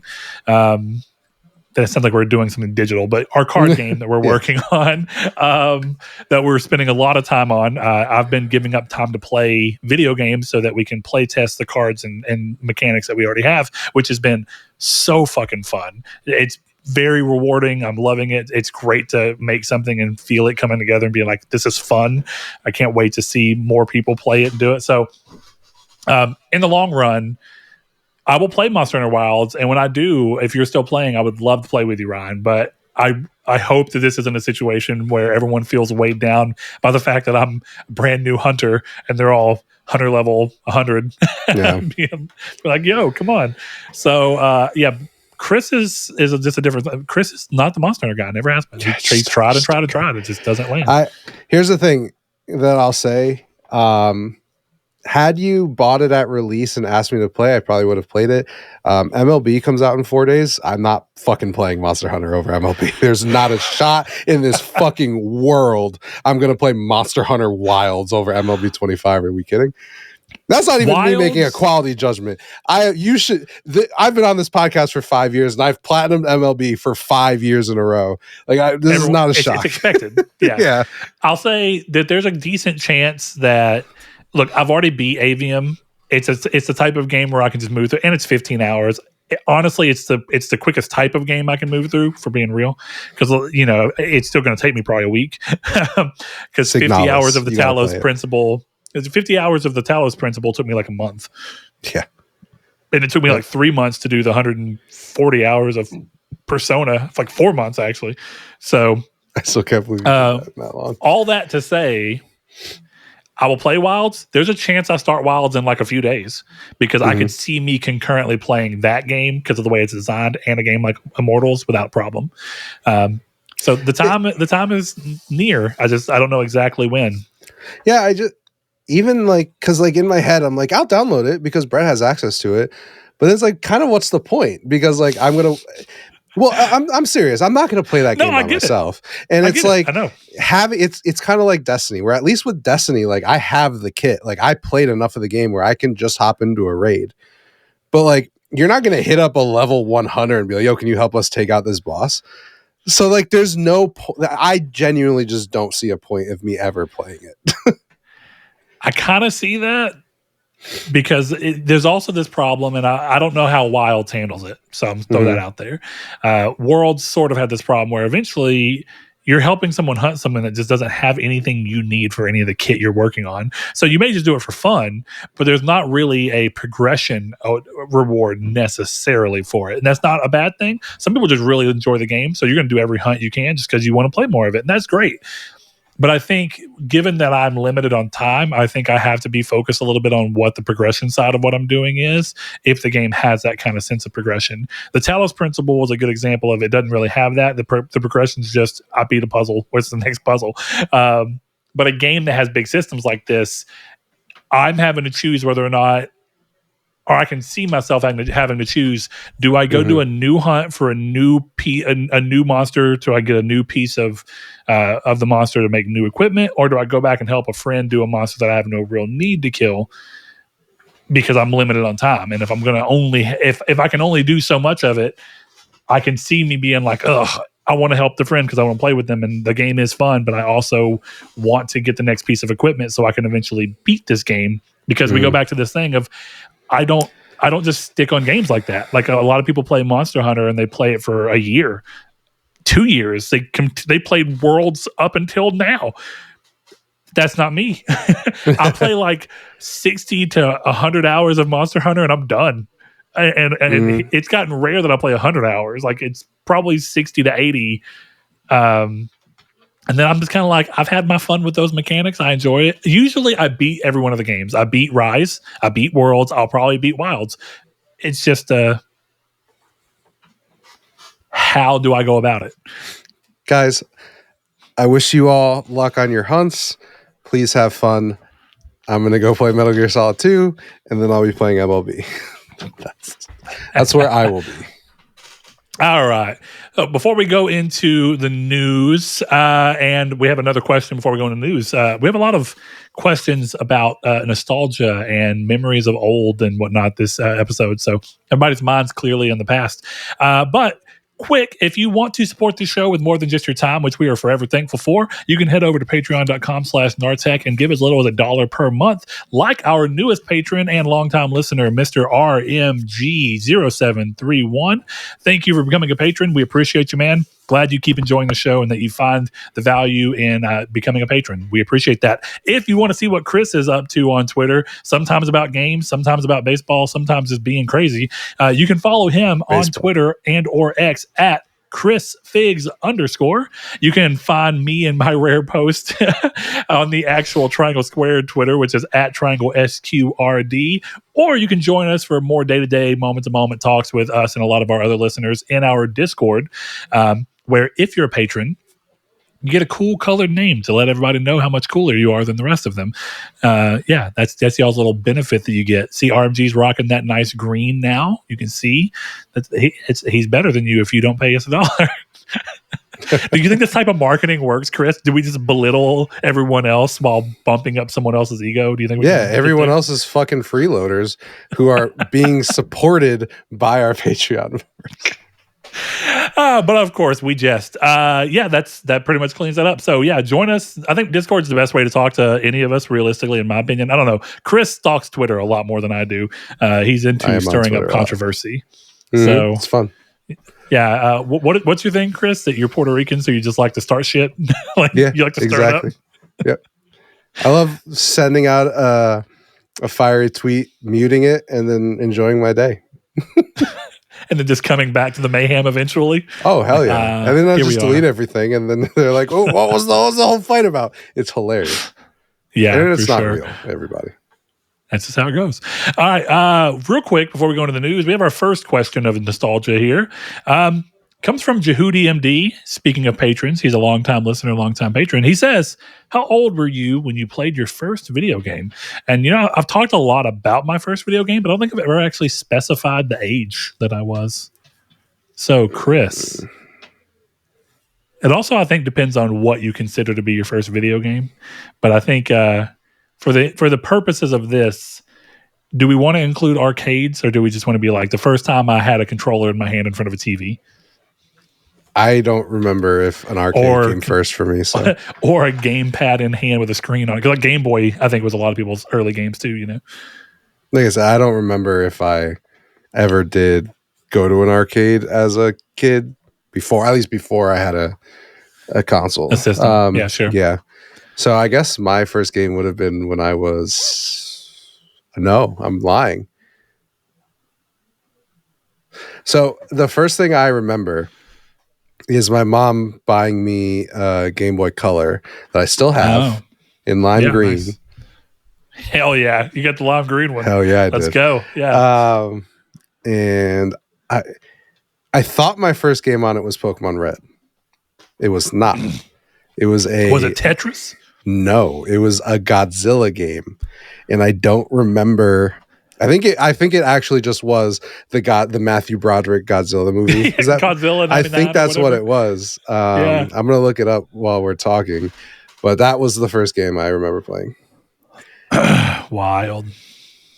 Okay, the first game I remember playing, and I say it all the time, such a weird game, was on Sega Genesis that my dad handed down to me. I think I've talked about this recently. It was a game called Chuck Rock 2 Son of Chuck. It was a sequel to a game, Chuck Rock, that was on Genesis as well. Back when games got sequels like every year. Mm-hmm. Like sometimes like 8 months apart, because the game came out and did well, and they just like, well, fuck, we can throw another 2 hours together in 6 months. Let's go. So that was when my dad passed down the Genesis to us as our secondhand thing when he got the PlayStation. So that was 95 or 96. So I would have been 3. And that was like the first time I remember playing a game. And, it's funny, Chris, because like I remember I definitely didn't go to an arcade before that. But speaking of arcade and how it kind of... There was something fun about being alive during the time when arcade was like the most powerful way to play games. But then slowly watching that shift, or even just meet parity. Because I remember my parents got divorced. Right before they got divorced, actually. We got a Dreamcast because my dad was a huge Sega fan as well. He became a big PlayStation fan, but he was always a Sega fan because of Sonic. And we had Hydro Thunder, and Hydro Thunder is a classic arcade game. And I remember thinking it was so crazy that to me, as a 6-year-old, 5-year-old, whatever I was, watching Hydro Thunder on my TV and being like, this is basically the same game. No compromises. Clearly there really were, but you can't tell that. It's a fucking home TV. You're in the comfort of home. You're playing it when you're used to having to shove quarters into a machine. So that's a cool experience that I wish more people had, because now when you go to an arcade, it's just an understanding it's something different. Because Chris, like a few weeks back, we went to Little Rock and there's this Japanese arcade that they have with a bunch of literally machines that are in Japanese. You're just guessing your way through them. But they had like Time Crisis 6 or some shit, and it had the left and right pedal set up, and it was a fun time. I got almost all the way through the game just playing through, and I was like, this is fun. It's not the same type of fun that you have on a console anymore. Like, consoles are never trying to be an arcade machine really anymore. But there is just something that having a real gun in your hand, standing there, hitting this trigger, having to shoot off screen to reload, like that shit is fun. Like, it's part of what I think makes VR so fun when VR is firing on all cylinders, is it feels like someone took arcade gaming and just like put it on steroids, and you're like, oh shit, this is really cool. The time and place, though, right? You don't always want to be in an arcade, just like you don't always want to be in a VR headset. So the game I was talking about was called Godzilla the Series. That's my first video game ever, Godzilla the Series. And my first arcade game, maybe not my first, but the first one I really remember is The Simpsons 4-player co-op beat 'em up. Hell yeah. Yeah, I think it's just called The Simpsons. That's a banger. I think it's just called The Simpsons, yeah. And the arcade that had it was at a bowling alley in my town that closed, and I spent a lot of time trying to get that arcade machine. A lot of time. They wouldn't give it to me. Yeah, it's funny. Arcade machines kind of came back around for me because my first job was at a Mexican restaurant here in town that's no longer around, and they had a Mrs. Pac-Man cabinet up front. And I played Mrs. Pac-Man all the time. And I had to pay a quarter every time, but you're getting tips. You have change in your pocket left over. You're just shoving quarters in the machine and seeing how far you can go. The problem is it's literally at the front, so like people are walking in and I'm going to be their waiter, and I'm over here just like fucking Miss Pac-Manning it up. It was a good time. Yeah. Fun times. All right, man. We're going to start off with the news, and this first one I think is particularly interesting to me, and I imagine you as well. But a recent report said that PS5 Pro sales are not on trajectory to be in line with PS4 Pros. So curious to see how well this is actually doing. But lately, AMD showed off FSR4, which is their version of like DLSS. It's an AI, or it's an upscaler that uses different things. But FSR4 is the first time that they have AI as part of it, as they've been moving towards trying to be more competitive in the gaming market. Well, as we all know, Sony and Microsoft use AMD, and the PlayStation 5 Pro currently uses PSSR, which is their version of AI image upscaling. And FSR4 is a better version of that. And it came about as a part of the Amethyst collaboration between AMD and Sony to work towards making a better way of using AI to help with graphics technology. And Mark Cerny, after they showed all this off, came out and said that backporting FSR4, or basically just porting FSR4 over, is intended to be the next evolution of PSSR. So starting in 2026, the company hopes to imbue games with a new upscaling formula that'll make them look even crisper and hopefully deal with a lot of the problems that PSSR has had, because PSSR implementation, for anyone who's actually followed the Pro, has been very hit or miss. Some games use it and it looks really good. Monster Hunter Wilds is actually a great example of a game that looks a lot better on Pro. But not every game is equal in that particular treatment. So I think this is a good thing. It's cool to see that they could just let PSSR be its own thing and just let this be their move for PS6. But it's cool to see that before PS6, they're like, we're still going to do this. I do have a curiosity here. Chris, what do you think the chances are that they're really doing this as less of a just trying to make people who bought a PS5 Pro feel like they're getting more bang for their buck, versus do you think that this maybe speaks of a PS6 being further out than some people would hope? No, I think it speaks to them trying to figure out PSSR before the next console, because this isn't replacing PSSR, it's helping them make it better. Sort of. I mean, if you actually look at what PSSR is from a technological side, that's what Cerny said, though, literally, that it's not a replacement. It's evolving. But yeah, so it's like it's going to use some of the new libraries that they've been building together as a company to bolster PSSR. But I have been curious. I wonder if they'll keep the PSSR naming for the next console, or if they'll just come up with something new by then, or just let it go and be like, listen, our console's got FSR4 because we helped develop FSR4. So we'll see. I mean, they'd probably want it to be something more bespoke, you know. Yeah, well, because they have like their Tempest audio for PS5, and they don't throw that wording around much anymore. But it's like they seem to have quite the knack for wanting to name their exclusive technology. Yeah, I mean, it just so I guess differentiates it. If FSR4 is on PC and it's on Xbox, and it's like, well, we have PSSR4, and it's great. PSSR's crazy name though. No one in the room was like, bro, that's pisser. I didn't even think of that. I want to be real. I did not even consider pisser. Anyway, not going to stay on that one too long because, as I've said, PS5 Pro is kind of it's been a hot button topic on whether people enjoy it, whether or not it's been worth, or whether people thought that the value was there to buy it. But I can tell you this much: I don't think we'll be seeing any kind of price reduction on Pro. So we'll see what ends up coming about as a result. I don't care about the sales of Pro until Grand Theft Auto 6 comes out. Interesting. Okay. Well, the next thing that we have going on, and it'll be curious to see if there's enough PS5 Pro implementation, if that will be enough for people to pull over, like, and be like, oh yeah. Well, it's one of those things where like it's going to have PS5 Pro enhanced on the box. Yeah, it has to. It has to. So like that's going to sell it, and then I at this point I'm willing to put hundreds of dollars down that Sony will have some kind of marketing deal so that it ends with a PS5 Pro stinger, play it best on PS5 Pro or whatever. So let me hit you with one final thing there. Do you think that there's a chance that they'll use a game with as much marketing pull as a Grand Theft Auto 6 to make a bundle to where it's still $700, but you get the PS5 Pro and Grand Theft Auto 6?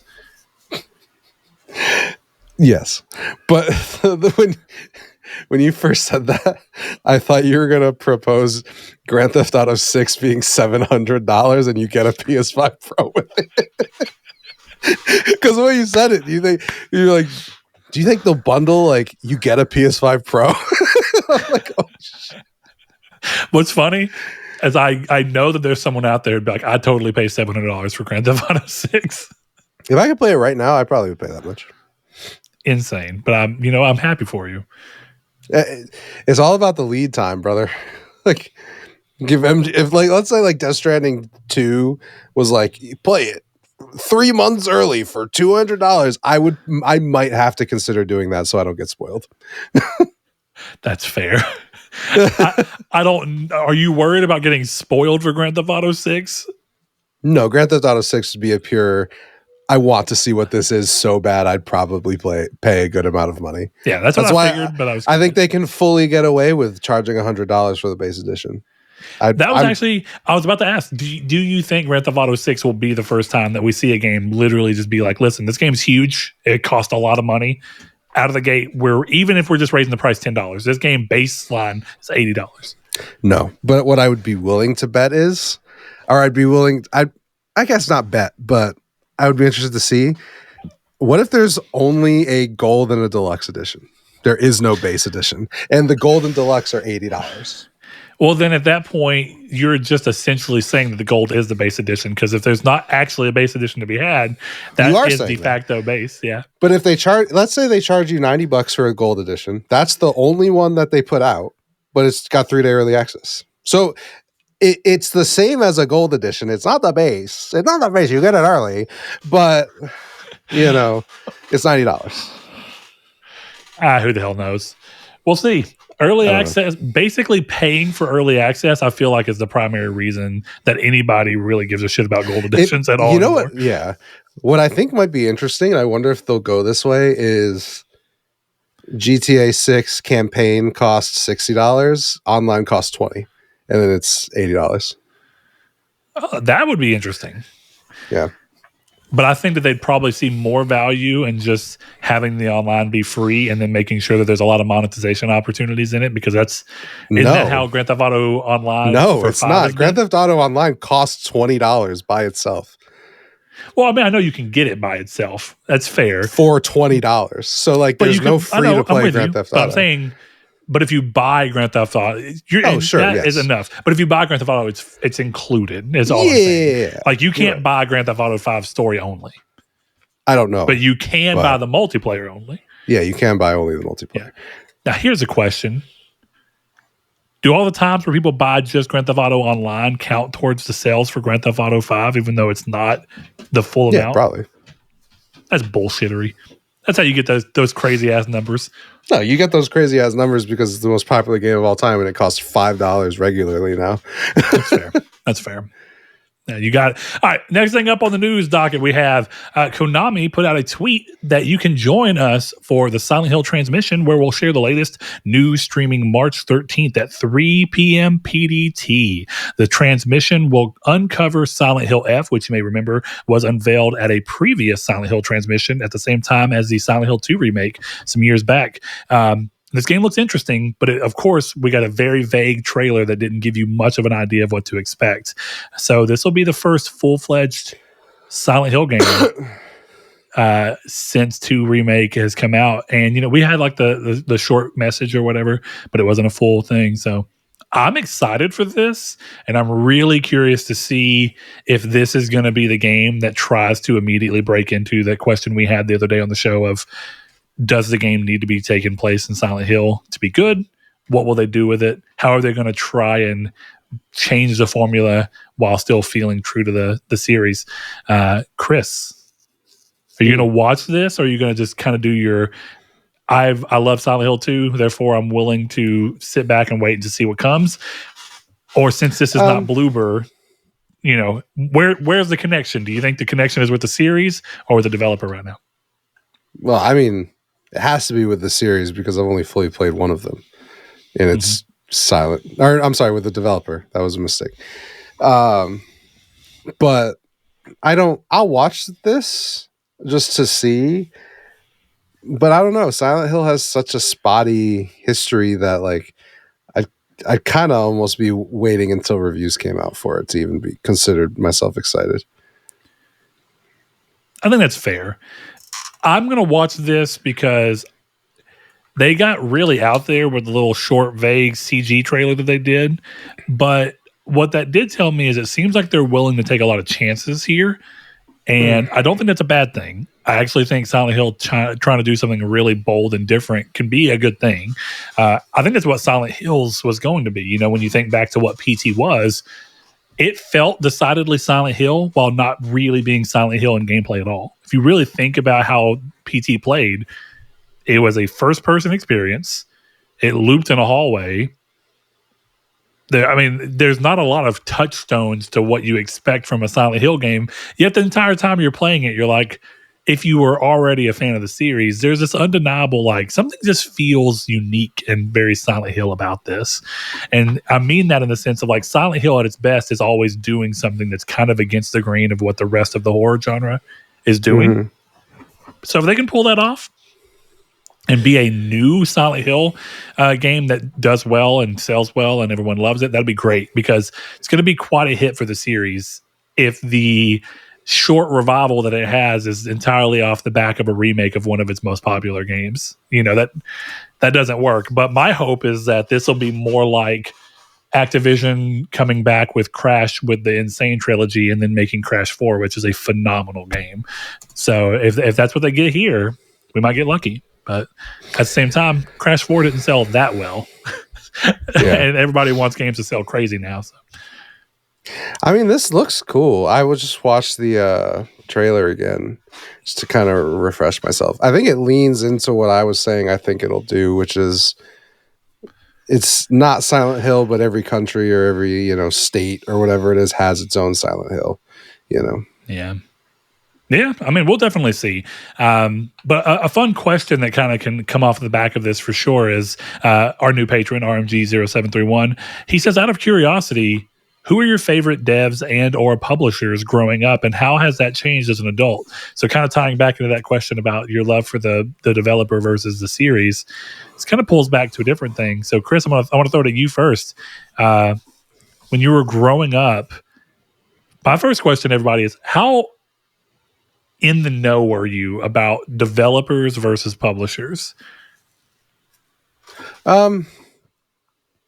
Not super. I think now answering this question, it would be all retroactive, which is why I kind of have a problem answering the question. Exactly. Yeah. Because I think for me, there'd be like 4 eras, maybe even 5, right? Where like when I was younger, I would probably say the answer is Game Freak because all I really played was Pokemon games. Sure. And then high school was BioWare, but I would never say BioWare now. That the company doesn't even really exist. And then right after that would be Bethesda. And then right now we're at a point where the only coherent answer that I can come up with would be FromSoft, which I kind of like internally, I hate that answer, but it kind of feels right. Or like, or like Resident Evil team. Like those are like the only things I can think of right now where because there's, CD Projekt, like, I don't know. It's hard to answer like a today thing, but I think those would be my answers as like youth. It would have been Game Freak, Bethesda, BioWare. And then right now I don't even know what answer I would give. It depends on I would tell you it's FromSoft, CD Projekt, and whoever else. So instead of what it is now, let's take a second to look at all your different eras and the ones you gave, right? You gave Game Freak, Bethesda, and BioWare. What are your stances on those 3? How's your relationship to those 3 developers that you're aware of? How has it changed from the way you viewed them when you were kind of in the prime with each of them to where you stand with them now?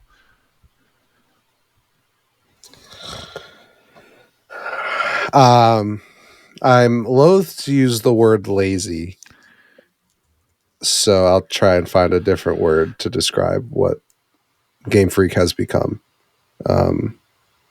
Lethargic is how I would describe Game Freak right now. BioWare's dead, and Bethesda is an Xbox. Interesting. Game Freak is an interesting one because I think that my intuition and my gut is to say that I really agree with you, and that I think Pokemon in a lot of ways has just kind of stagnated. I'd almost say that the word I want to use is that they're just a machine. They're made to make a certain type of game that they know everyone likes. But then I do have to kind of battle that against the fact that a game that I was very, very slow to play because I just didn't think it could be good because I was kind of done with their take. I felt like they didn't want to do much with the series at some point. I really, really think that Game Freak did break the mold and weren't necessarily lethargic in terms of design. Technical prowess, there's plenty. I just don't think that they've ever been known for that, so I don't think it's fair to even couple that as a real big complaint against them. I don't know that I agree with that. Yeah? What do you think? Is there a game in your mind that Game Freak made that you're just like, that was like a technical marvel at the time? Well, I don't know that I would describe anything on a Nintendo platform as a technical marvel, except Xenogears X, which that's a technical marvel. I don't know if you've seen footage of that game. I will never play that game, and every time I see it, I'm stunned by what it looks like running on the Switch. But I don't know that I would ever sit here and say like, oh, they're the greatest of their generation. But like I'm playing, I didn't talk about it because it's whatever, but like I've been trying to play a Pokemon game, and on my Steam Deck I was like, I've never played the Black series, so I'm Black and White. Yeah. So I'm playing Black, and Black still looks good. It still holds up. Even have like you made it to the city where it does you're going across the bridge and it does the 2D but technically 3D sprite spin? I haven't made it there, but I did do that in my original 3DS play or DS playthrough or whatever. So it's one of those things where it's like, I think, again, the problem is that they went 3D in a series that doesn't need to be 3D. And it doesn't look good. Yeah. And the pixel art of the old games is timeless. Yeah. But now you look at Soul Silver still looks incredible. Yeah. Dude, Emerald still looks good. Like I was playing, I put a little bit of time in Emerald because again, I'm trying to find one that I stick with, and it still looks great. So for me, it's like I think as they got bigger, they knew that they could get away with more. And that's really all it is. Because like I don't want to say if they cared, but if they really wanted to innovate and do more, the first thing you do is make those games not look like PS1 games. I would argue that there are I'm being genuine when I would say there are points in Metal Gear that look better than Pokemon Scarlet. Not even trying to be funny. Like I think that's genuinely true. Like I would argue a lot of that Vulcan Raven tank fight looks better than fucking Pokemon Scarlet. I don't know if I go that far, but I think you're right in the fact that Pokemon Scarlet and Violet look an awful lot like first PS2 games. Yeah. Often. But going back to the game I was thinking of, it at least from a design standpoint, I think you're talking that about Legends Arceus, correct? Because you haven't. Okay, it's so good. Yeah, that's what I was gonna get. Arceus is a great example of actually thinking like, how can we really look at the Pokemon formula and shake it up? Everything about Arceus does that, and I was really worried that they were going to start trying to do this thing where they completely pivoted what Zelda was to a new thing, and I'm glad a lot of people like it. But Breath of the Wild kind of became here's how you can take a series that's been around forever and completely change it, and people by and large love it. And I really thought Arceus was them trying to make a Breath of the Wild Pokemon game, which I thought was a bad idea. Lo and behold, I go to play it. It's not that. And I think it's the most Pokemon game of all of the Pokemon games, crazily enough, because it's the only game where it actually makes sense that you're doing the Pokédex, and that to do the Pokédex, you have to you have to interact with a single Pokemon more than once. So if you come across a fucking Scyther, you've got to see Scyther in a bunch of different ways. You got to fight a male one, a female one. You got to catch different size ones, and eventually you'll complete the Pokédex entry for it. And that is so fun, being able to sneak up on Pokemon and like look at them and do all these battle things. I was like, this is really cool. And I'm hoping that Legends A through Z or whatever the hell it's called that's coming is going to be good like that. So I would love to feel like Game Freak's not resting on their laurels, but at least the mainline Pokemon games have felt like that for a long time. I thought Sword and Shield were very meh. Yeah, I played them. And I'm like, that's the thing is like, Pokemon was so instrumental to me that I want to keep playing these games. And the thing is, like, I can say all of this stuff, but these are children's games. Like, these are literally baby's first JRPG. Like, it's not even like a pejorative to call it that. So like, there is a certain level of like, okay, like, you're a grown man, like this is not for you, but I want to play it too, man. I don't know. Well, but at the same time, I don't think it'd be a stretch to say that at the very least, I would say 50% of Pokemon's market share is from adults.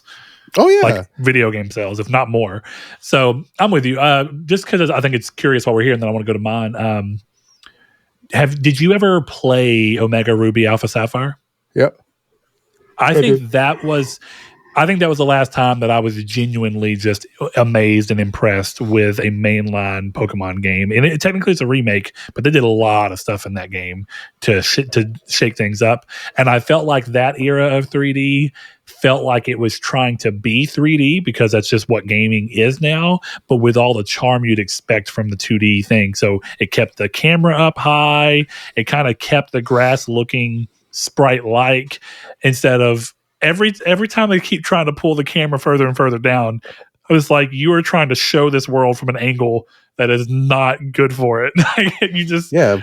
You don't seem to understand that what part of what made Pokemon feel so large as a kid is that you have the camera way up here and you can barely see outside of this little square, but you feel like there's miles of world to go outside of it. But the moment you let me see those miles of world, definitely in Scarlet and Violet, and they're all very low detailed, you're just kind of like, oh. Well, it kind of reminds me of the GTA Definitive Edition when they took the fog out of San Andreas, and you could stand at CJ's house and see Las Venturas, and it took all of the mystique away from that game. So it's kind of the same thing. But what's yours? It's funny because for me, I would say growing up, I think kind of as you say, most of the time as kids, I don't think you're very tuned into who makes games. All you know is that they're kind of on a system. Sometimes you'll remember like, oh, Ubisoft. Like, and part of that is because some developers are just named after the fucking company, like Ubisoft Multiplayer. And you're like, okay. They also had very good screens back then. Like the splash EA screens. Sports. It's in the game. In the game. Yeah. Like that shit does not happen anymore. Yeah, and so in that play, and if you actually go into the creation of Crash Bandicoot, there's a reason why this happened. But I remember one of the only reasons I knew who Naughty Dog were is because they're one of the only games that goes out of its way at the beginning of every single game to be like created and developed by Naughty Dog. Yeah. And I love that because as a kid, the whole reason is because Universal tried to take credit for the creation of Crash, even though they did nothing. And so as a hit back towards them, they were passing out like manuals with like Crash Bandicoot created and developed by Naughty Dog, like real big, and it pissed Universal off, so they put it in the game's title screen, which is just a fun lore story. But because of that, I knew who Naughty Dog was, and I love Crash Bandicoot. So I'd say Naughty Dog continued, and honestly, I'll still say continue to be a developer who I think has an amazing track record, and I still genuinely love all their games, and I'm excited for all of them. Even their most divisive games, I think, are still great.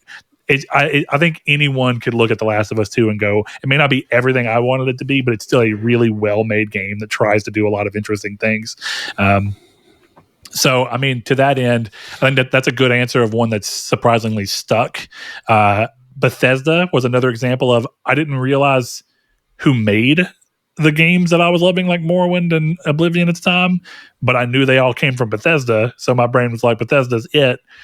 And unfortunately, my relationship to Bethesda has soured a lot in recent years, both as a publisher and as a studio.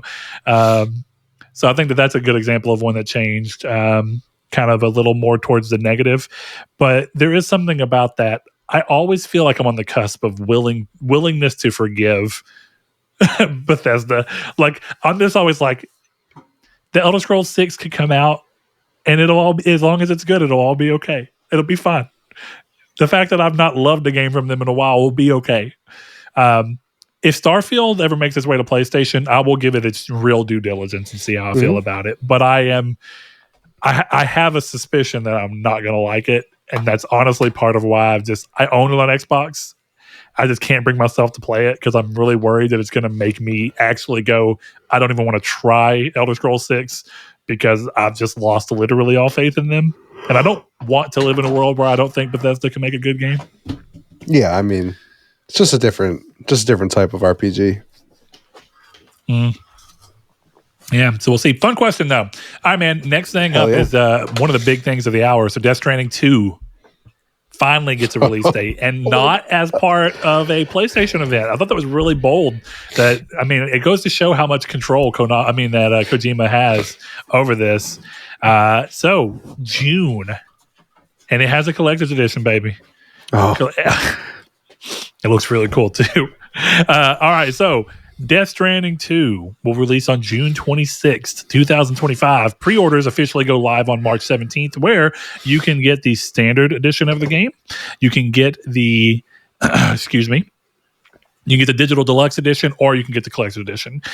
Something to note, the collector's edition is just like everything else. It is a digital only download, but something really crazy here. I'm pretty sure this game is not available physically at all.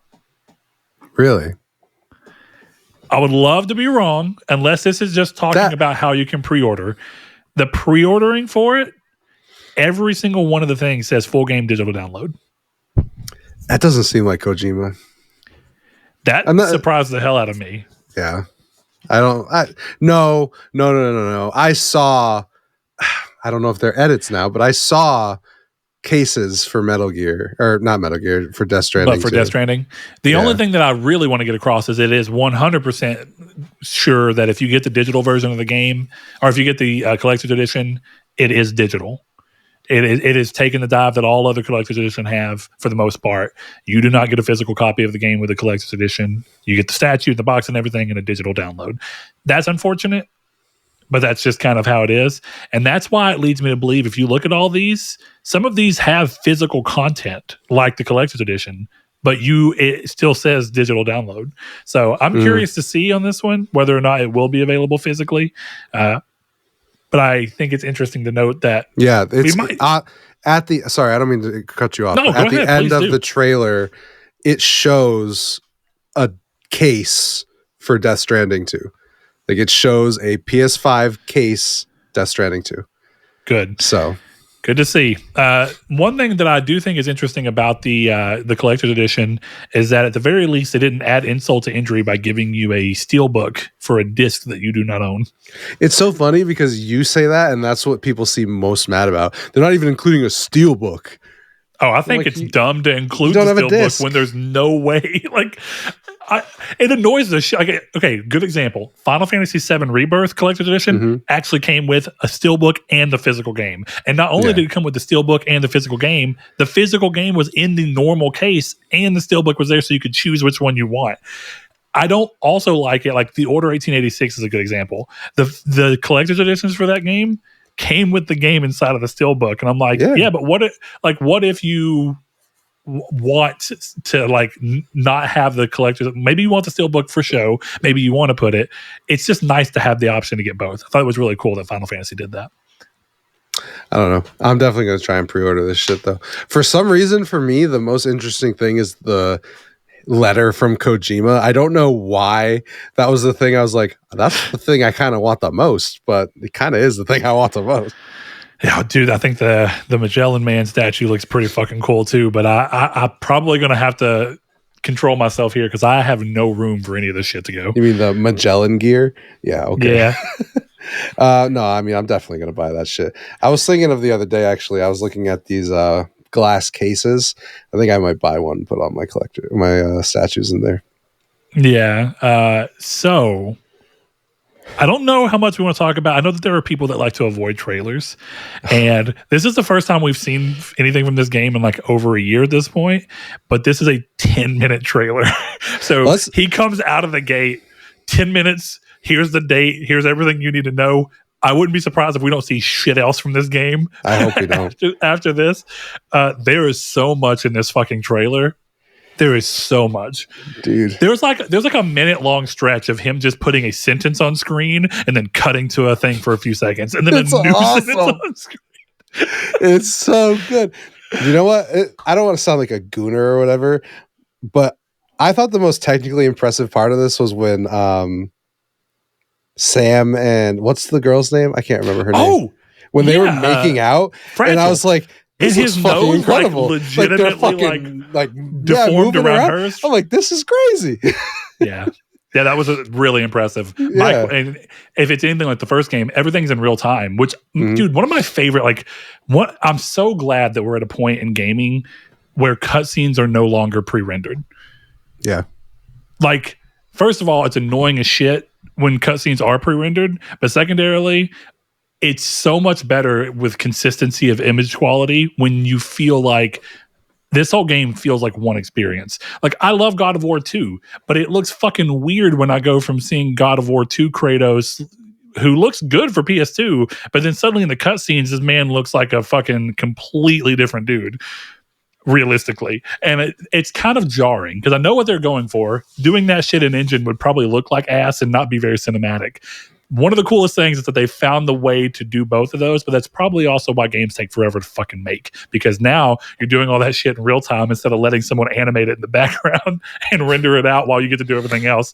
But this game looks very technically sound. It looks really great.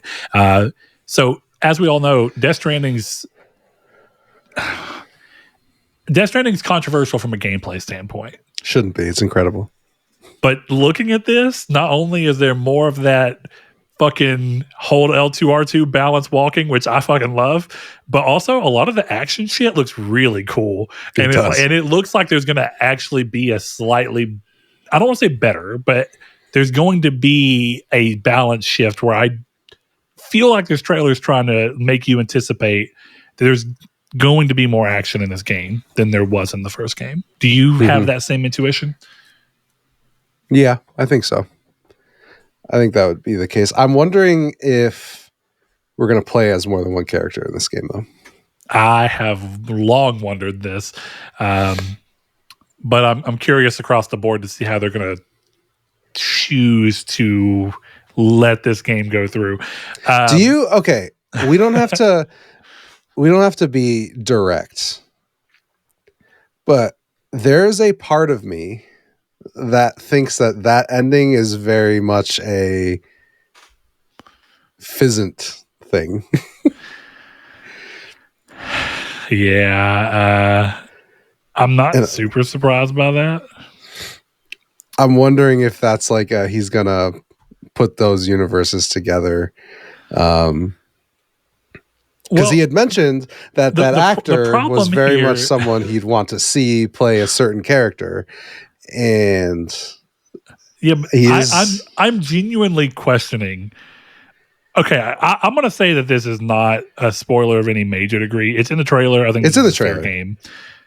The fact that Solid Snake is essentially in this trailer is weird. The fact that Solid Snake and a Metal Gear are in this trailer is fucking weird. That's fair. I would say that it's not legitimately a Metal Gear, but it's so goddamn close that you might as well call it one. Well, yeah, but it's not Solid Snake, but it's so goddamn close you might as well. Bruh, that is Solid Snake. I have yet to see Solid Snake have his face be a skull, so it's not. Oh, no, but if you actually watch the whole thing, I've got it pulled up right now. If you watch the whole thing, it flashes between his face. Yeah. And then immediately, like between the skull, and then if you pause at the right time, there's literally a thing where it's just Solid Snake. Oh, I know, no, for sure. I'm not saying it's not a clear reference, but it's enough. But it's odd. Like I know that legally speaking, I don't think Konami can come knock down the door right now. Assuming that they're not in on this, first of all. Well, you can't fucking. What are you gonna do? So, he's wearing a bandana. You can't do that.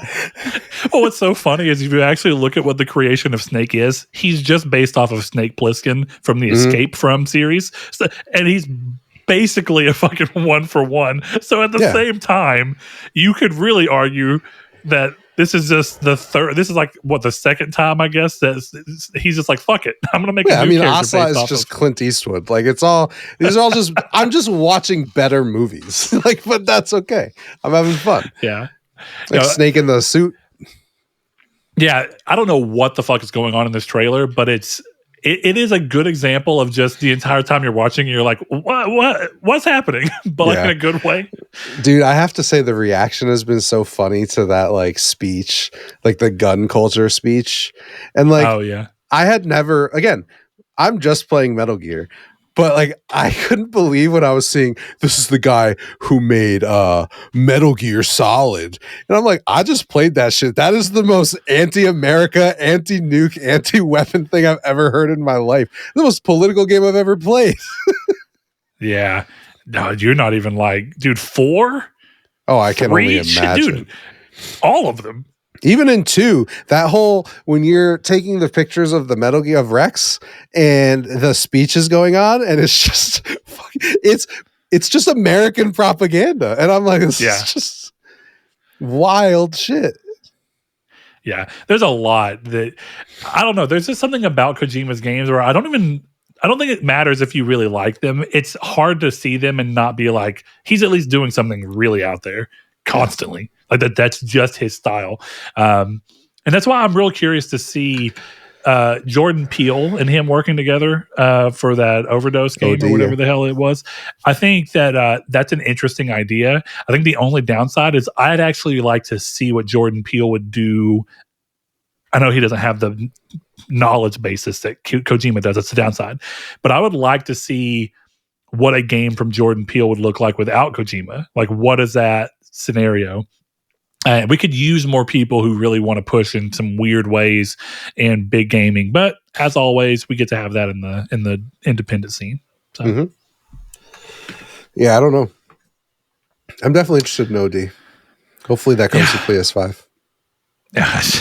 Sounds like it's probably going to, but You would we'll think it would, see. but you gotta wonder if Microsoft is a little bit like, you guys have Death Stranding and Fizzant, like fuck you guys, we're keeping this one. It's just because. Yeah, That's what. exactly. It's just because. Yeah, I think this looks great, but I won't. We won't just keep blowing Kojima here, even though it looks so good. You think David Hayter's in this game? Even though Hayter seems to hate Kojima now. Yeah. Okay. So next thing we have is Intergalactic: The Heretic Prophet gets new details from Neil Druckmann, and one of the biggest takeaways I have is this is going to be a game from Naughty Dog after a long series of them with no AI companions at all. Now, you know what's crazy to me about that is arguably Uncharted and then really The Last of Us kind of created this, you have to have an AI companion with you, and that this craze that kind of happened across the games industry. And now it's interesting to see the people that kind of started that pulling back. So it was in a podcast that Sony does called Creator to Creator. It's like a little video series that you can watch. And Neil Druckmann's talking about the game. It's set 2,000 years in an alternate future that deviated in the 1980s. And apparently the big crux of the game is about a new religion that formed around the time that the split happened, and looking at what happens in a religion as it continues to move from the original prophet, how it continues to literally spread, go out through the galaxy, and its impact on people. And I don't think that's crazy, because anyone who's played The Last of Us 2 knows that there's that the scars have a religious overtone to them, and seems like he just kind of wanted to explore that out a little bit more. But yeah, so Chris, with all those things in mind, I'm pretty sure it's going to be a while before we see more on this game. But I thought that specifically the moving away from AI companion is a cool move. He said he wanted the game to be about being lonely, like being alone. He wanted the people to feel that by not having any kind of companion along the way to help. But my curiosity, does that mean that woman in the trailer that's like your agent, does that mean that she's not going to be like buzzing in your ear constantly? Because if she is, that just feels like a cop out. Yeah. I don't know. I mean, I guess that's fair. That is a little bit of a cop out, but there is something to be said about no like presence, you know? That's true. Because like you could argue that like even like we keep talking about it because it's on my mind, but like Metal Gear is very much a lonely game, even though that you have all these people talking at you this whole time. So yeah, in a lot of ways you're isolated, even though you have connection. Right. It's interesting that it sounds like we're talking about Death Stranding right now. Well, we shouldn't have connected, so yeah, should we have connected? Oh, apparently not. Gun culture is proliferating to other countries now. Yeah, I think this is cool. If anything, I just like how much of a genre shakeup this seems like it's going to be for Naughty Dog, and I think they needed it. Yeah. So I don't have a whole lot more to say about that. I just thought it was an interesting thing to note that we are getting not leaks, but from the mouth of the man himself, information about this game, which is interesting. Maybe it's almost like a get out ahead of it.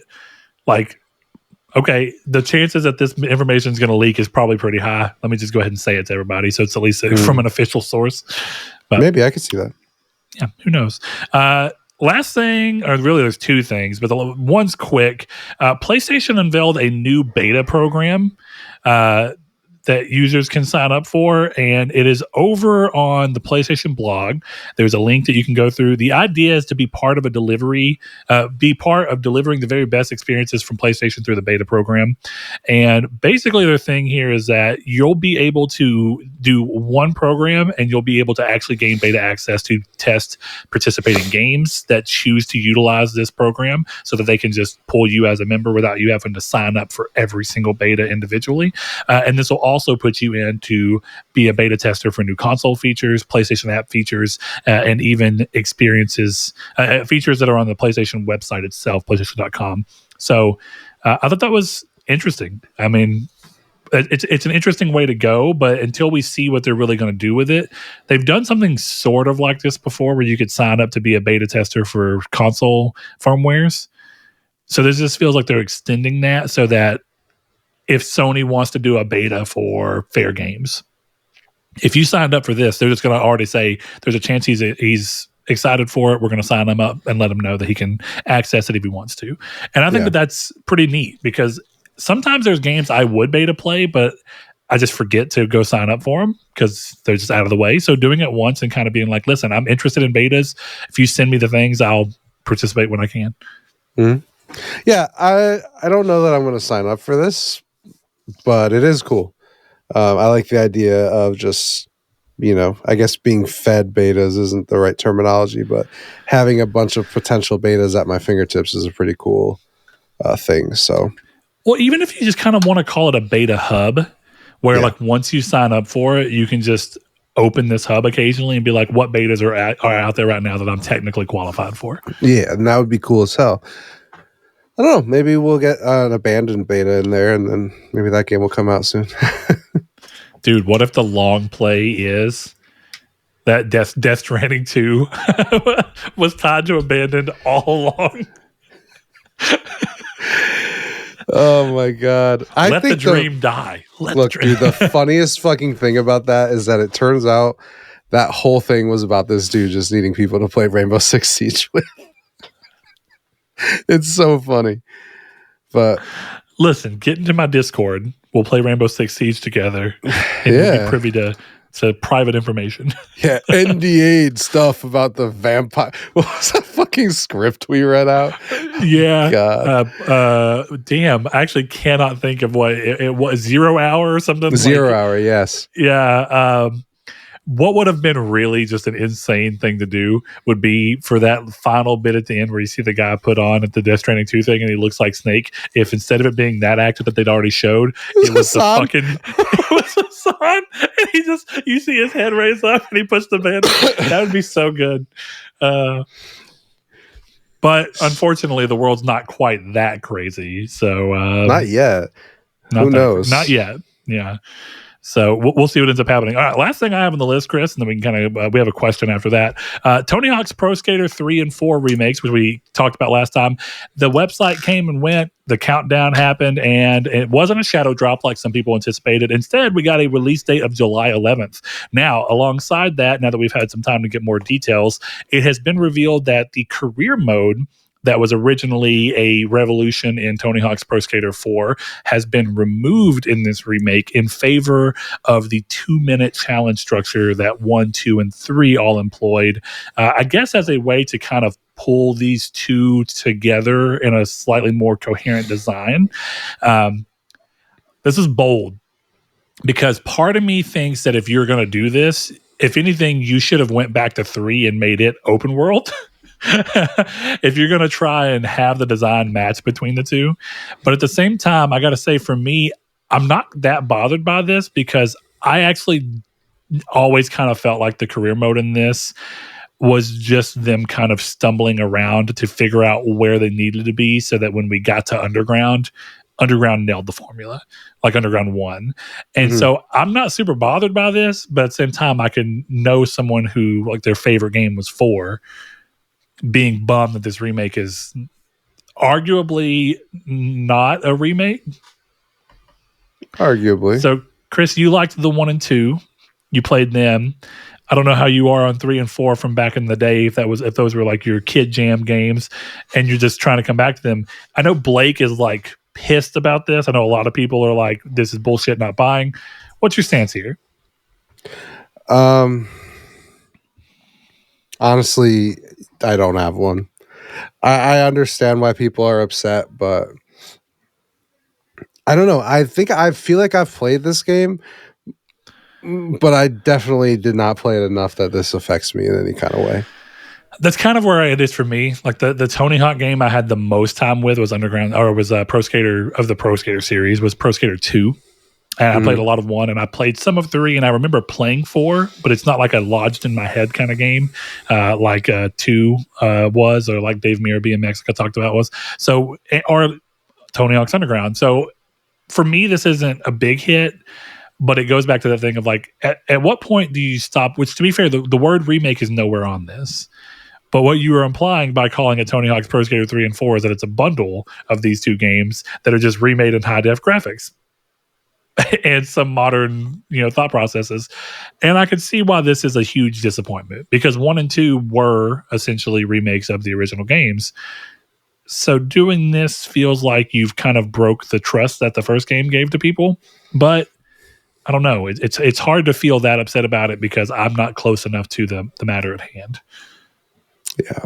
I mean, that's the big thing for me, is that like I can understand why you might be upset, but I just don't have the reverence for the career or anything like that to really be up in arms. Yeah. The thing that I think is coolest is in it. It's a pre-order bonus, which is like Doom Guy's there and maybe Spider-Man will be there. Like that shit's cool. But like, yeah, the rest of it is okay, fine. One of my worry, I guess, here, or at least what I can see, is that there is the view that you can have here where this might spell for a future in which, I guess the question right now is, what is the future for the Tony Hawk's Pro Skater franchise or Tony Hawk games in general? Are they going to try and break out and make a new Tony Hawk game, or with all this that they've been doing, or are they going to be like, hey, we're doing great, let's keep going, let's remake Thug next, Tony Hawk Underground? And I will admit, if they remake Tony Hawk's Underground, but they just make all the career modes just 2-minute challenges, then I'll be like, what the fuck? Yeah, I think so. In that sense, I almost want to be like righteously indignant about this for the people who are mad about it here, just so that the message is clear that if they ever decide to remake Underground, which I honestly think from a cultural standpoint, a whole lot of series had their Underground entry. You had Tony Hawk's Underground, you had Need for Speed Underground. It was like a common thing to do. I think it'd be really cool to do remakes of those Underground series, because culturally speaking, that culture is coming back around in the zeitgeist. So it'd be a cool way to play into nostalgia while also kind of be into something that the market's into right now and kind of get the best of both worlds. So maybe I should be pissed. I mean, I think if they do go back to Thug, it's just too much of a different game to break it into to do it this way. But I agree with that. I just think in the end, like for me, the cool stuff was always the skating. It was never the career mode until Thug. So I see why people are mad. Just doesn't move the needle for me at all. I don't even know if I'm going to play this. So. Yeah, I'm still kind of, I didn't play 1 and 2. I'm still debating whether 1 and 2 will be something I care about hopping into. I saw that you downloaded it. Yeah. Or it looked like you downloaded it. I did. I was just playing it. It was a good time, and then I deleted it. I was like, I got what I wanted out of it, which was skateboarding, and my save is gone, so I'm not doing it all again. Oh, oof. All right, man. We got one last question to round out the episode, and then we'll get out of here. This comes from patron, longtime listener, Rude Days 93. He says, well, since apparently the console wars are over, as all three companies have gone their separate ways, what's your favorite memories going all the way back to Nintendo and Sega? Can be commercials, E3, other comments out there, etc. Think I'll always enjoy Crash, now owned by Microsoft, standing outside Nintendo, calling them out. That's a great commercial series. It is a good commercial. And one of my favorite things about that series is I almost think it was like ahead of the time marketing. It seems like something you'd expect to see like in the 2010s or even maybe now in the 2020s, where you do a series of commercials and just have him progressively getting closer and closer to the Nintendo headquarters and then finally getting there and yelling. It's like the type of absurdist humor that you can... I could almost imagine Tim Robbins or whatever his name is doing like this series of commercials and being a little more crazy with them. Yeah. So yeah, Chris, I know that you kind of started into console gaming at large a lot later. So I think a lot of your console war memories are probably going to be funneled a little more towards PlayStation, Xbox. Does that feel right? Yeah. I mean, for the most part. Yeah, I was never like a fuck Sonic kind of kid or whatever. But for me, a lot of this, I got to be honest, like this is my favorite moment right now. This is incredible to watch. Like, and that's how I think my thing has been this whole time is like, I'm sure like I've come off with like a hubris or like a very much a fanboy in the way that I've celebrated. But for me, a lot of this is just, it's humor for the show, but B, a lot of this is just like knowing that I'm living through something that a book will be written about in my very niche like interest is pretty cool, you know? Like, yeah. And when what's weird we're is I had that feeling even as a kid. I remember being a Dreamcast fan and loving Sega. And whenever Sega were like, we're not making consoles anymore, being like, as a kid, I remember being like, is this history? And I mean, it is. And they did make a book about it. And it's a very interesting story. fantastic And book. since I was so young, there was a lot of things I just wasn't as clued in on. But I mean, because I played when I did and Sega was so big in the market, I mean, of course, it's hard for me to not know about that Sega does what Nintendo don't, which is a fucking killer marketing. Like, that's great. such a good line. Yeah. So, I mean, it's kind of hard to not remember those things, but learning more about how it kind of got started and what they leaned on is crazy. I mean, it's actually pretty cool to lean into. And I'm curious, because I still was young, what stories did I miss in the PlayStation Xbox side of things, Mm-hmm. that might come to light down the line, or what information might get revealed. It's like, this is really how we went about this thought process, what marketing was, how we chose what games and we did and did not want to do. Well, one of the biggest memories of the kind of Sony Microsoft console war, to me was like, I remember the day at E3, I think it was with Advanced Warfare, where Sony bought the rights to Call of Duty and took that from Xbox. And I remember being like, oh, that's fucking big. Like, I remember think it was noticing. E3 2014. Yeah, so what? I think I was right? Would it be Advanced Warfare, or was that I think you're right. something earlier? Yeah. So It might have been Black Ops 3, but I think it was Advanced Warfare. I think Advanced Warfare was first, but it doesn't matter. But yeah, to me, it's just like this moment now, watching stuff happen. And then, to be clear, part of it was that I've been right the whole fucking time. So like, part of it is like seeing it and then being like, this is what I feel like is going on. And then you can kind of like follow it all, right? It's like, oh, we bought Bethesda, and then it's case by case basis. And then I remember having a conversation with you of like, do you think they announced Indiana Jones before the deal closed because it's not exclusive? And like, we're having this whole conversation, and it doesn't fucking matter because it's not exclusive, because Microsoft flew too close to the sun and bought Activision for $67 billion, and they'll never recoup that money. So there'll never be a first party. It's like all these kind of things. And it's like, oh, why doesn't Blade say Game Pass on it? Like, all of these kind of like small things that, like, especially doing this show at the fucking perfect time for all of this, right? Is like, this stuff started happening kind of immediately after I joined, and like having all these conversations, and again, just kind of watching the progression of it. And then it's almost funny, like, again, it's all microcosm stuff. Rude Days even saying the console war is over is such a giant fucking win because he used to be one of the only people in our Discord that would be like, I think you guys are wrong when you're talking about this. And now it's, it's not even calling him out, but it's like interesting seeing this whole scenario play out and seeing how people closer to that side, like Rude Days, who had I have more of a PlayStation focus, and I believe, if I'm not mistaken, he's got more of an Xbox one. So you kind of see where you can kind of see like each side of the rose tinted glass, right? It's like his rose tinted glass was not real, but like you see, like, okay, I can see, like, yeah, they've got Call of Duty now, so that's a lot of money, and they're making money from Sony. Oh, you see all these factors where he's like, no, I don't think they're going to go third party, all this kind of stuff. And then, me this whole time, like, half joking, but like hedging my bets on whole slate. I've been saying that shit for 3 years. So, like, again, like, I don't know, I'm kind of just going on, but like, watching all this stuff, knowing that a book will be written, like a Blake J. Harris bestseller is going to come out about this. Yeah. Yeah.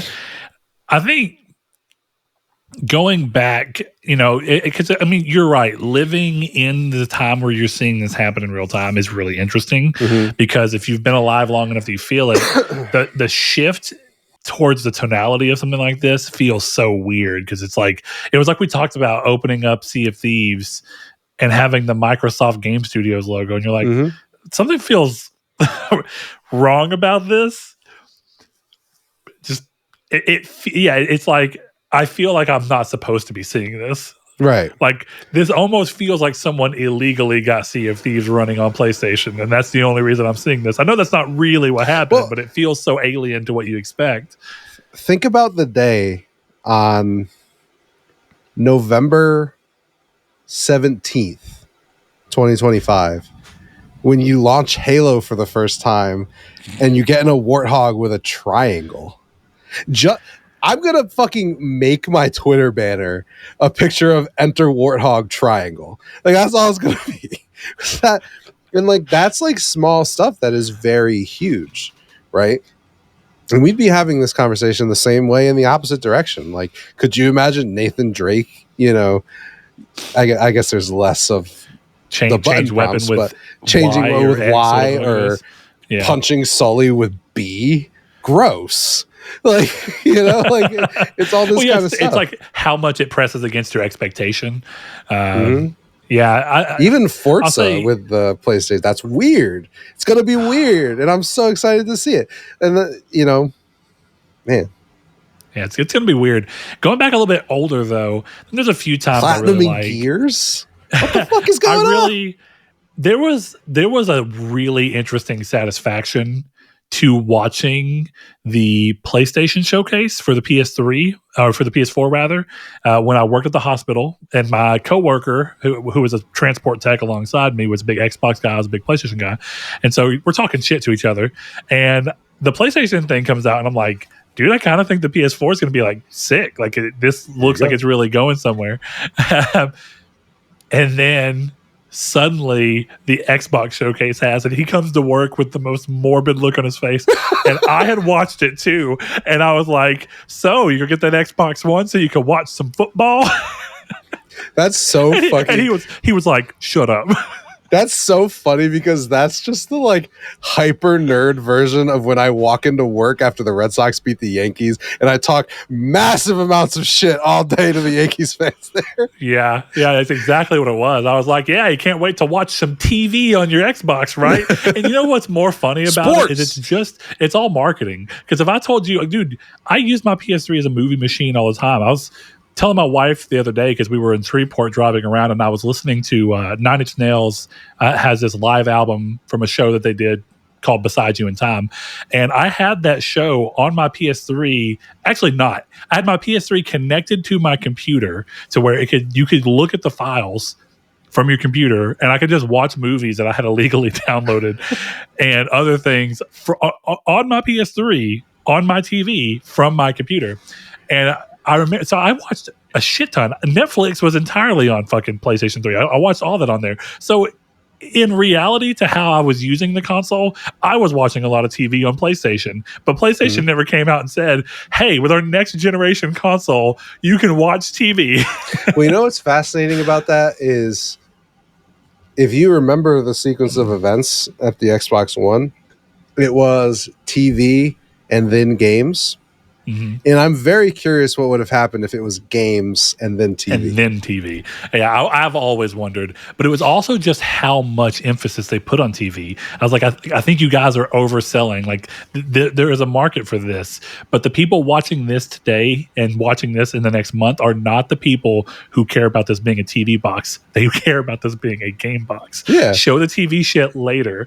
But you know what is also an interesting time about all this? I've said this almost this entire podcast. It's been a while since I brought it up. For all of the problems with the way that they decided to structure Xbox One, both marketing-wise and just the way that it physically worked, having the second HDMI input, which was interesting. I literally, because I didn't have enough inputs on my TV, I had my Wii U plugged in through my Xbox One's HDMI so that I could play my Wii U through my Xbox One. But that brings me to the fact of I played a lot of Advanced Warfare on Xbox because that was before Saul made the jump to PlayStation. He was really close to making it, but it didn't happen until Bloodborne. So Saul was still an Xbox fan. He got Destiny on there. And I got Destiny on there since you kind of had to play it that way and started playing it with him there. And then he started playing Advanced Warfare. So we were playing Advanced Warfare together. And we all had Xboxes to do it.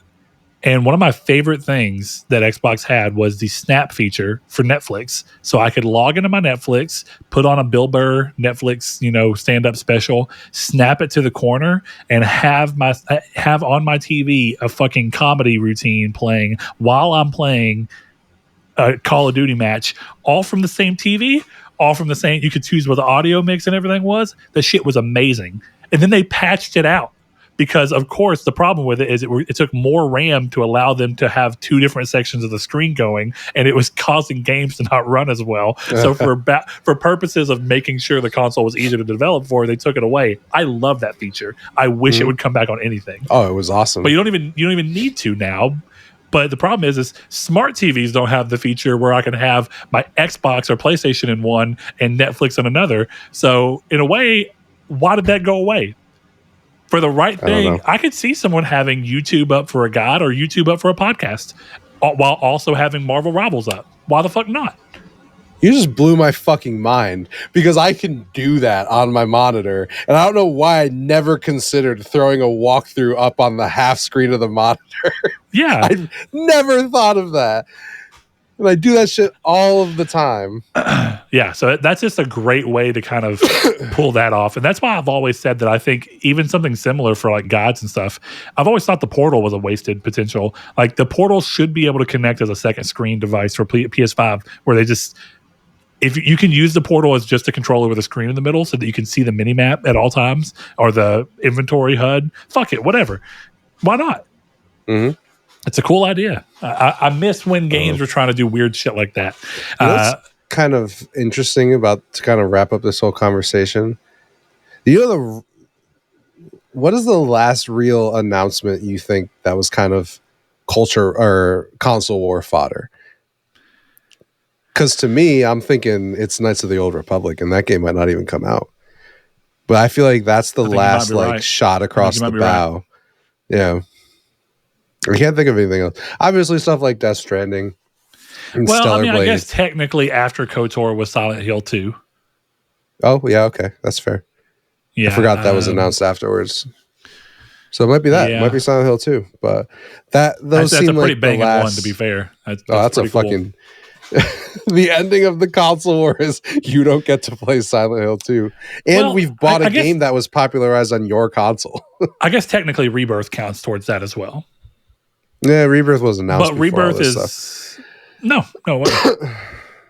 Rebirth was not announced before this. Mm-mm. Well, remake was. So you had every reason to believe that Rebirth would be exclusive too. Yeah, I was gonna say that was kind of more what I meant. But. Yeah, so it's different in the fact that it didn't feel like new. If Sony would have come out and said like, "Hey, play Monster Hunter Wilds only on PlayStation," people would be like, "Oh shit, what?" Yeah, but it's just and there's no reason to really do it now. The need for that feels gone. Yeah, which is kind of crazy. That's a weird world to live in.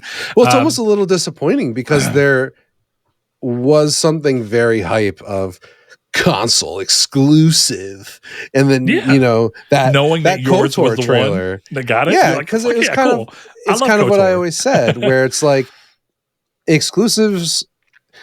I see the argument of exclusives are anti-consumer, but they are not anti-PlayStation consumer, and that is the difference.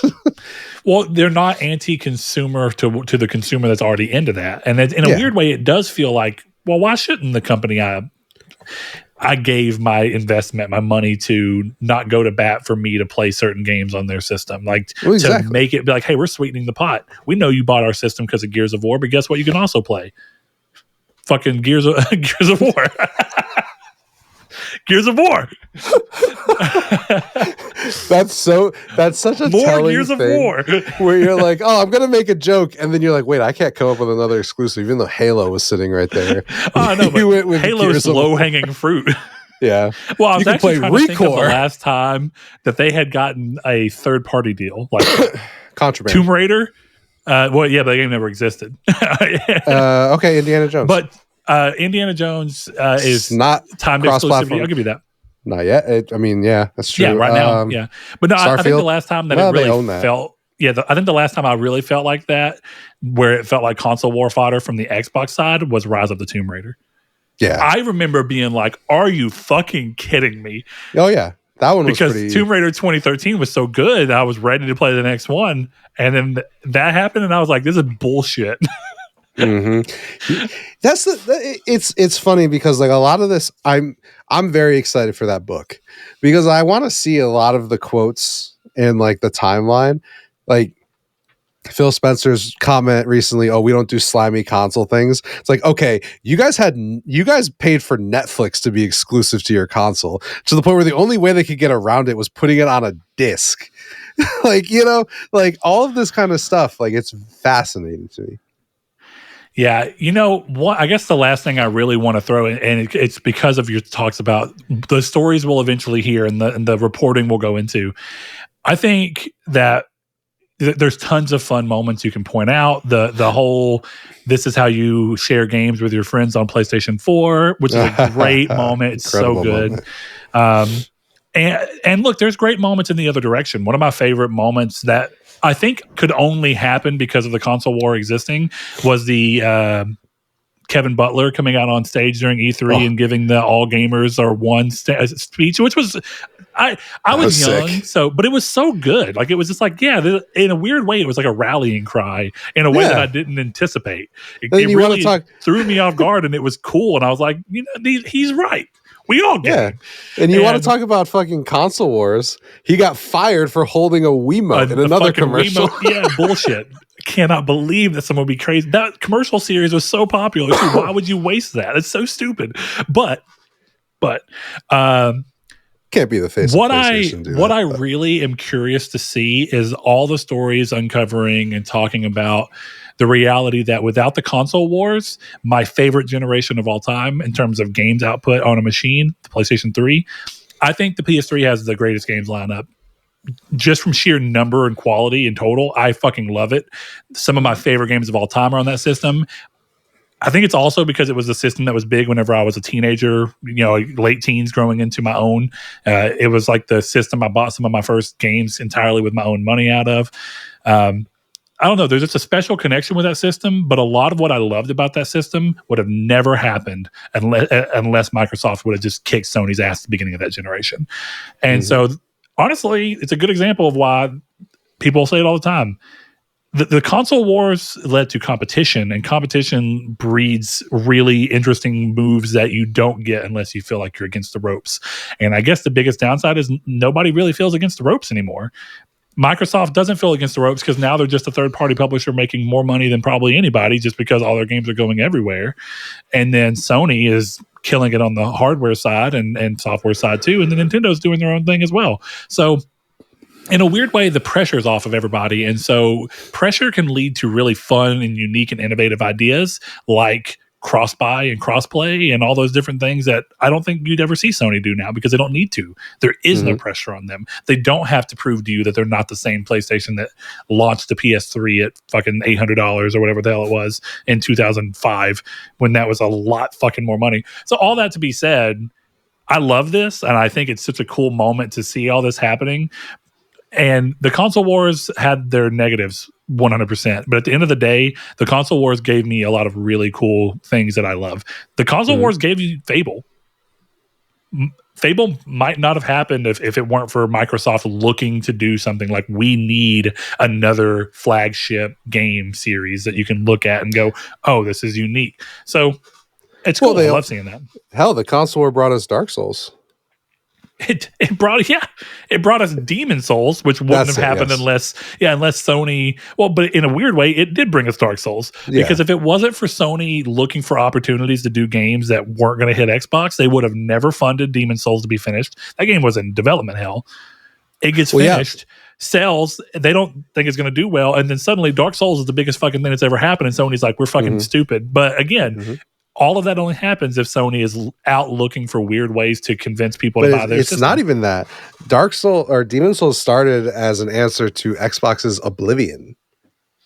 Well, but it exclusive was at the never intended to be exclusive. Sony came in the middle of development hell on that game. Yes, but that's what I'm saying is Sony wanted it to be an answer to Oblivion. Yeah. To me, the game clearly came a lot later, 2009. Yeah. But the only thing that I'll say is the last thing I'll say anyway. The story I'm most interested in is I want to hear details of the boardroom after Microsoft revealed the price of the Xbox One and Sony decided to slash it $100 and just undercut them. That's the story. I want to hear about who cheered. I want to hear who made the call, because that was what's awesome is apparently they were coming in at the same price. Microsoft announces and Sony goes, we can cut 100. Yeah, and it's you never want to look like you're retaliatory. You don't want to look like you're only lowering your price because your people did it. So you don't want to come in at 500. Xbox says they're 500, and you go, never mind, we're 400 because you look weak. And it's a good example of one of the interesting things that came from Shuhei in his various rounds of interviews was talking about how he was terrified whenever Nintendo went from, hey, we have the 3DS, which is the same price as the Vita and significantly weaker and can do a whole lot less. And it wasn't selling very well. So Sony thought, we got this. Vita will be a success. And then suddenly out of the fucking blue, Nintendo goes nuclear and goes, never mind, we're cutting. It's $179. There's a bunch of games you can get. We're giving you free games for us cutting the price. Here's this, new this. We stole Monster Hunter. Come play Monster Hunter over here. And it was just like, it was like a double death knell because the Vita was more expensive to make, so they couldn't cut the price. But even if they could, if you just do it after they do it, what do you do? Now you look even weaker, and it probably wouldn't have helped anyway. So I don't know. Competition is just such an interesting thing because it does lead to people making weird decisions, sometimes for the better, sometimes for the worse, that lead to other good outcomes. I mean, that's the reality of what it is. Maybe I should write the book. I want to lead this off of one thing. The console wars are over for now, which leads to the question of, do you really truly feel like there is a world or a potential for someone else to come into the console market and actually create a new console war? Or do you think that PCs are just getting so much easier to do things on, and things like Steam Decks are so popular that the only people who will continue to make consoles are people who are already doing it and have an expected base, and everyone else who's getting into gaming hardware is just going to do so on PC? My gut would say no, but I would never rule that out. I guess to me, it's just like Xbox lost because they lost the Xbox One generation. Had they won that, we might be having completely opposite conversations. And I think the further away from that generation, which is the generation that Microsoft ushered in backwards compatibility, which is not a bad thing, but it is the reason they're losing this console generation in the last one, is because of the buildup of digital library. I don't know how someone like Apple comes in and goes, this is our console, it's competing with the PlayStation, and you have nothing on it. You have to start again. I don't really see a way that they can do that. It would have to be something niche or something so powerful that it blows the PS6 out of the water or PS7. And that just seems unlikely because, I mean, that should have been Stadia, right? Where it's like you can throw as much shit as you want in the background because it's cloud processing. You can throw more power at it and you can scale it forever. So someone can own Stadia or pay for Stadia and their games will just continue to run better because the back end power that we throw at Stadia is there. But Stadia fucking failed miserably. I mean, like more miserably than a lot of tech stuff that was considered a failure. And so I really think that I've thought for a while Stadia coming and going as they did and then divesting as they did, I think it showed to a lot of people this is a really fucking finicky market, and that if you can just get in on lower cost PC handhelds and shit like that. That's a good way to come in. You can get some of the gaming revenue and everything, some of the hardware revenue, but you don't have to run the risk of making your own platform and supporting your own platform and having to pay for people to make games to show that you're a platform. That's another thing. Google spent so much money on games that were supposed to be exclusive to them and utilize their things, and then none of those really materialized. They all had to go elsewhere. I mean, that's where we got shit like The Quarry from. I mean, that's from what I understand. OD was supposed to, yeah. So you look at all that, and it's like, damn. So I don't know. I think the only way you can have that power differential is by having something that does all the processing elsewhere and can have the equivalent of 8 computers essentially punching through to a game. But that's so inefficient. That's so costly to manage. So can you even get that out there in a market that's reasonably priced enough when people will probably go, well, for $10, I can play all my games on Game Pass on my phone. Yeah. You know? It's going to be, I think it's just going to be too hard to sell. For me, the hope is that Microsoft at least stays in the hardware business. So there's at least that risk that Sony has to be a little bit, can't be too lethargic. Because Microsoft, the thing is that we're not talking about in this whole conversation, Microsoft can snap their fingers and take it all away. So, like, Sony can't really rest on their laurels. Especially if Microsoft is still going to make more to support the people who are there in their libraries. If Sony fucks up, like say Sony for some reason goes PS6 isn't backwards compatible, they'll lose. Microsoft has to look at that and go, we're taking it all back. You know? So they can't make they can't make the decisions people pretend that they can. Like, Sony's got no competition, the PS6 is going to cost $1,000. No, it fucking won't.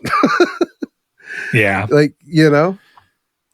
Well, and Microsoft, even if it does, it's only going to be because any other console in the market has also reached that price point. Yeah, it won't be because they made the decision on a vacuum to go, we've got no competition. Fuck y'all, $400 more. Yeah, you'll pay for it. You'll get a second job. It's like, no, I think you're right. Like, at the end of the day, Sony has to be aware of the fact that Microsoft still does own all of this. So Sony has to play ball to a degree, but they also have to stay on like, we got to make sure that we're ready for any kind of retaliation that happens. Now, I think if anybody who's reasonable would look at this and go, Microsoft it would be quite foolish for Microsoft to suddenly just be like, hey, we're going to take all these games and make them exclusive, because it's bad business for Microsoft. They spent a lot of money. They budgeted these games under thinking that they'd sell everywhere.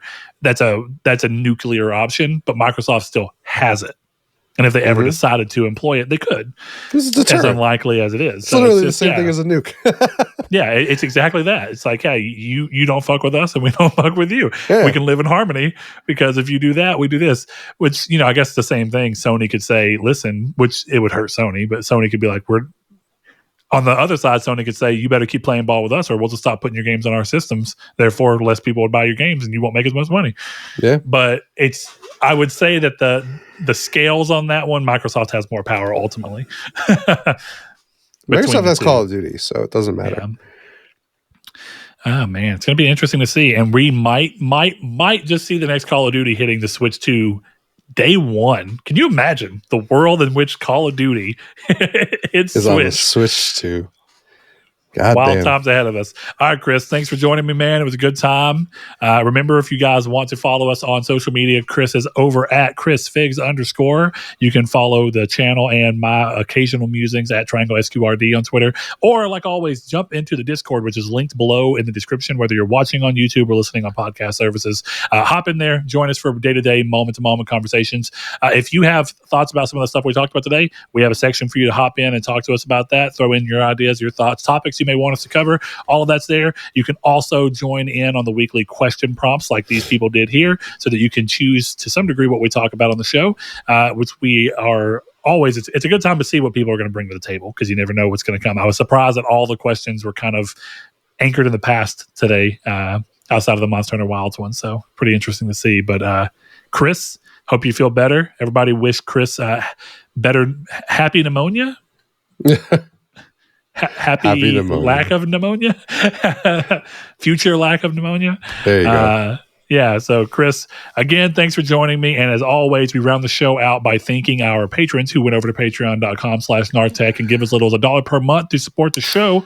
And we start that off with our newest, as we mentioned earlier, Mr. Ryan Goldner.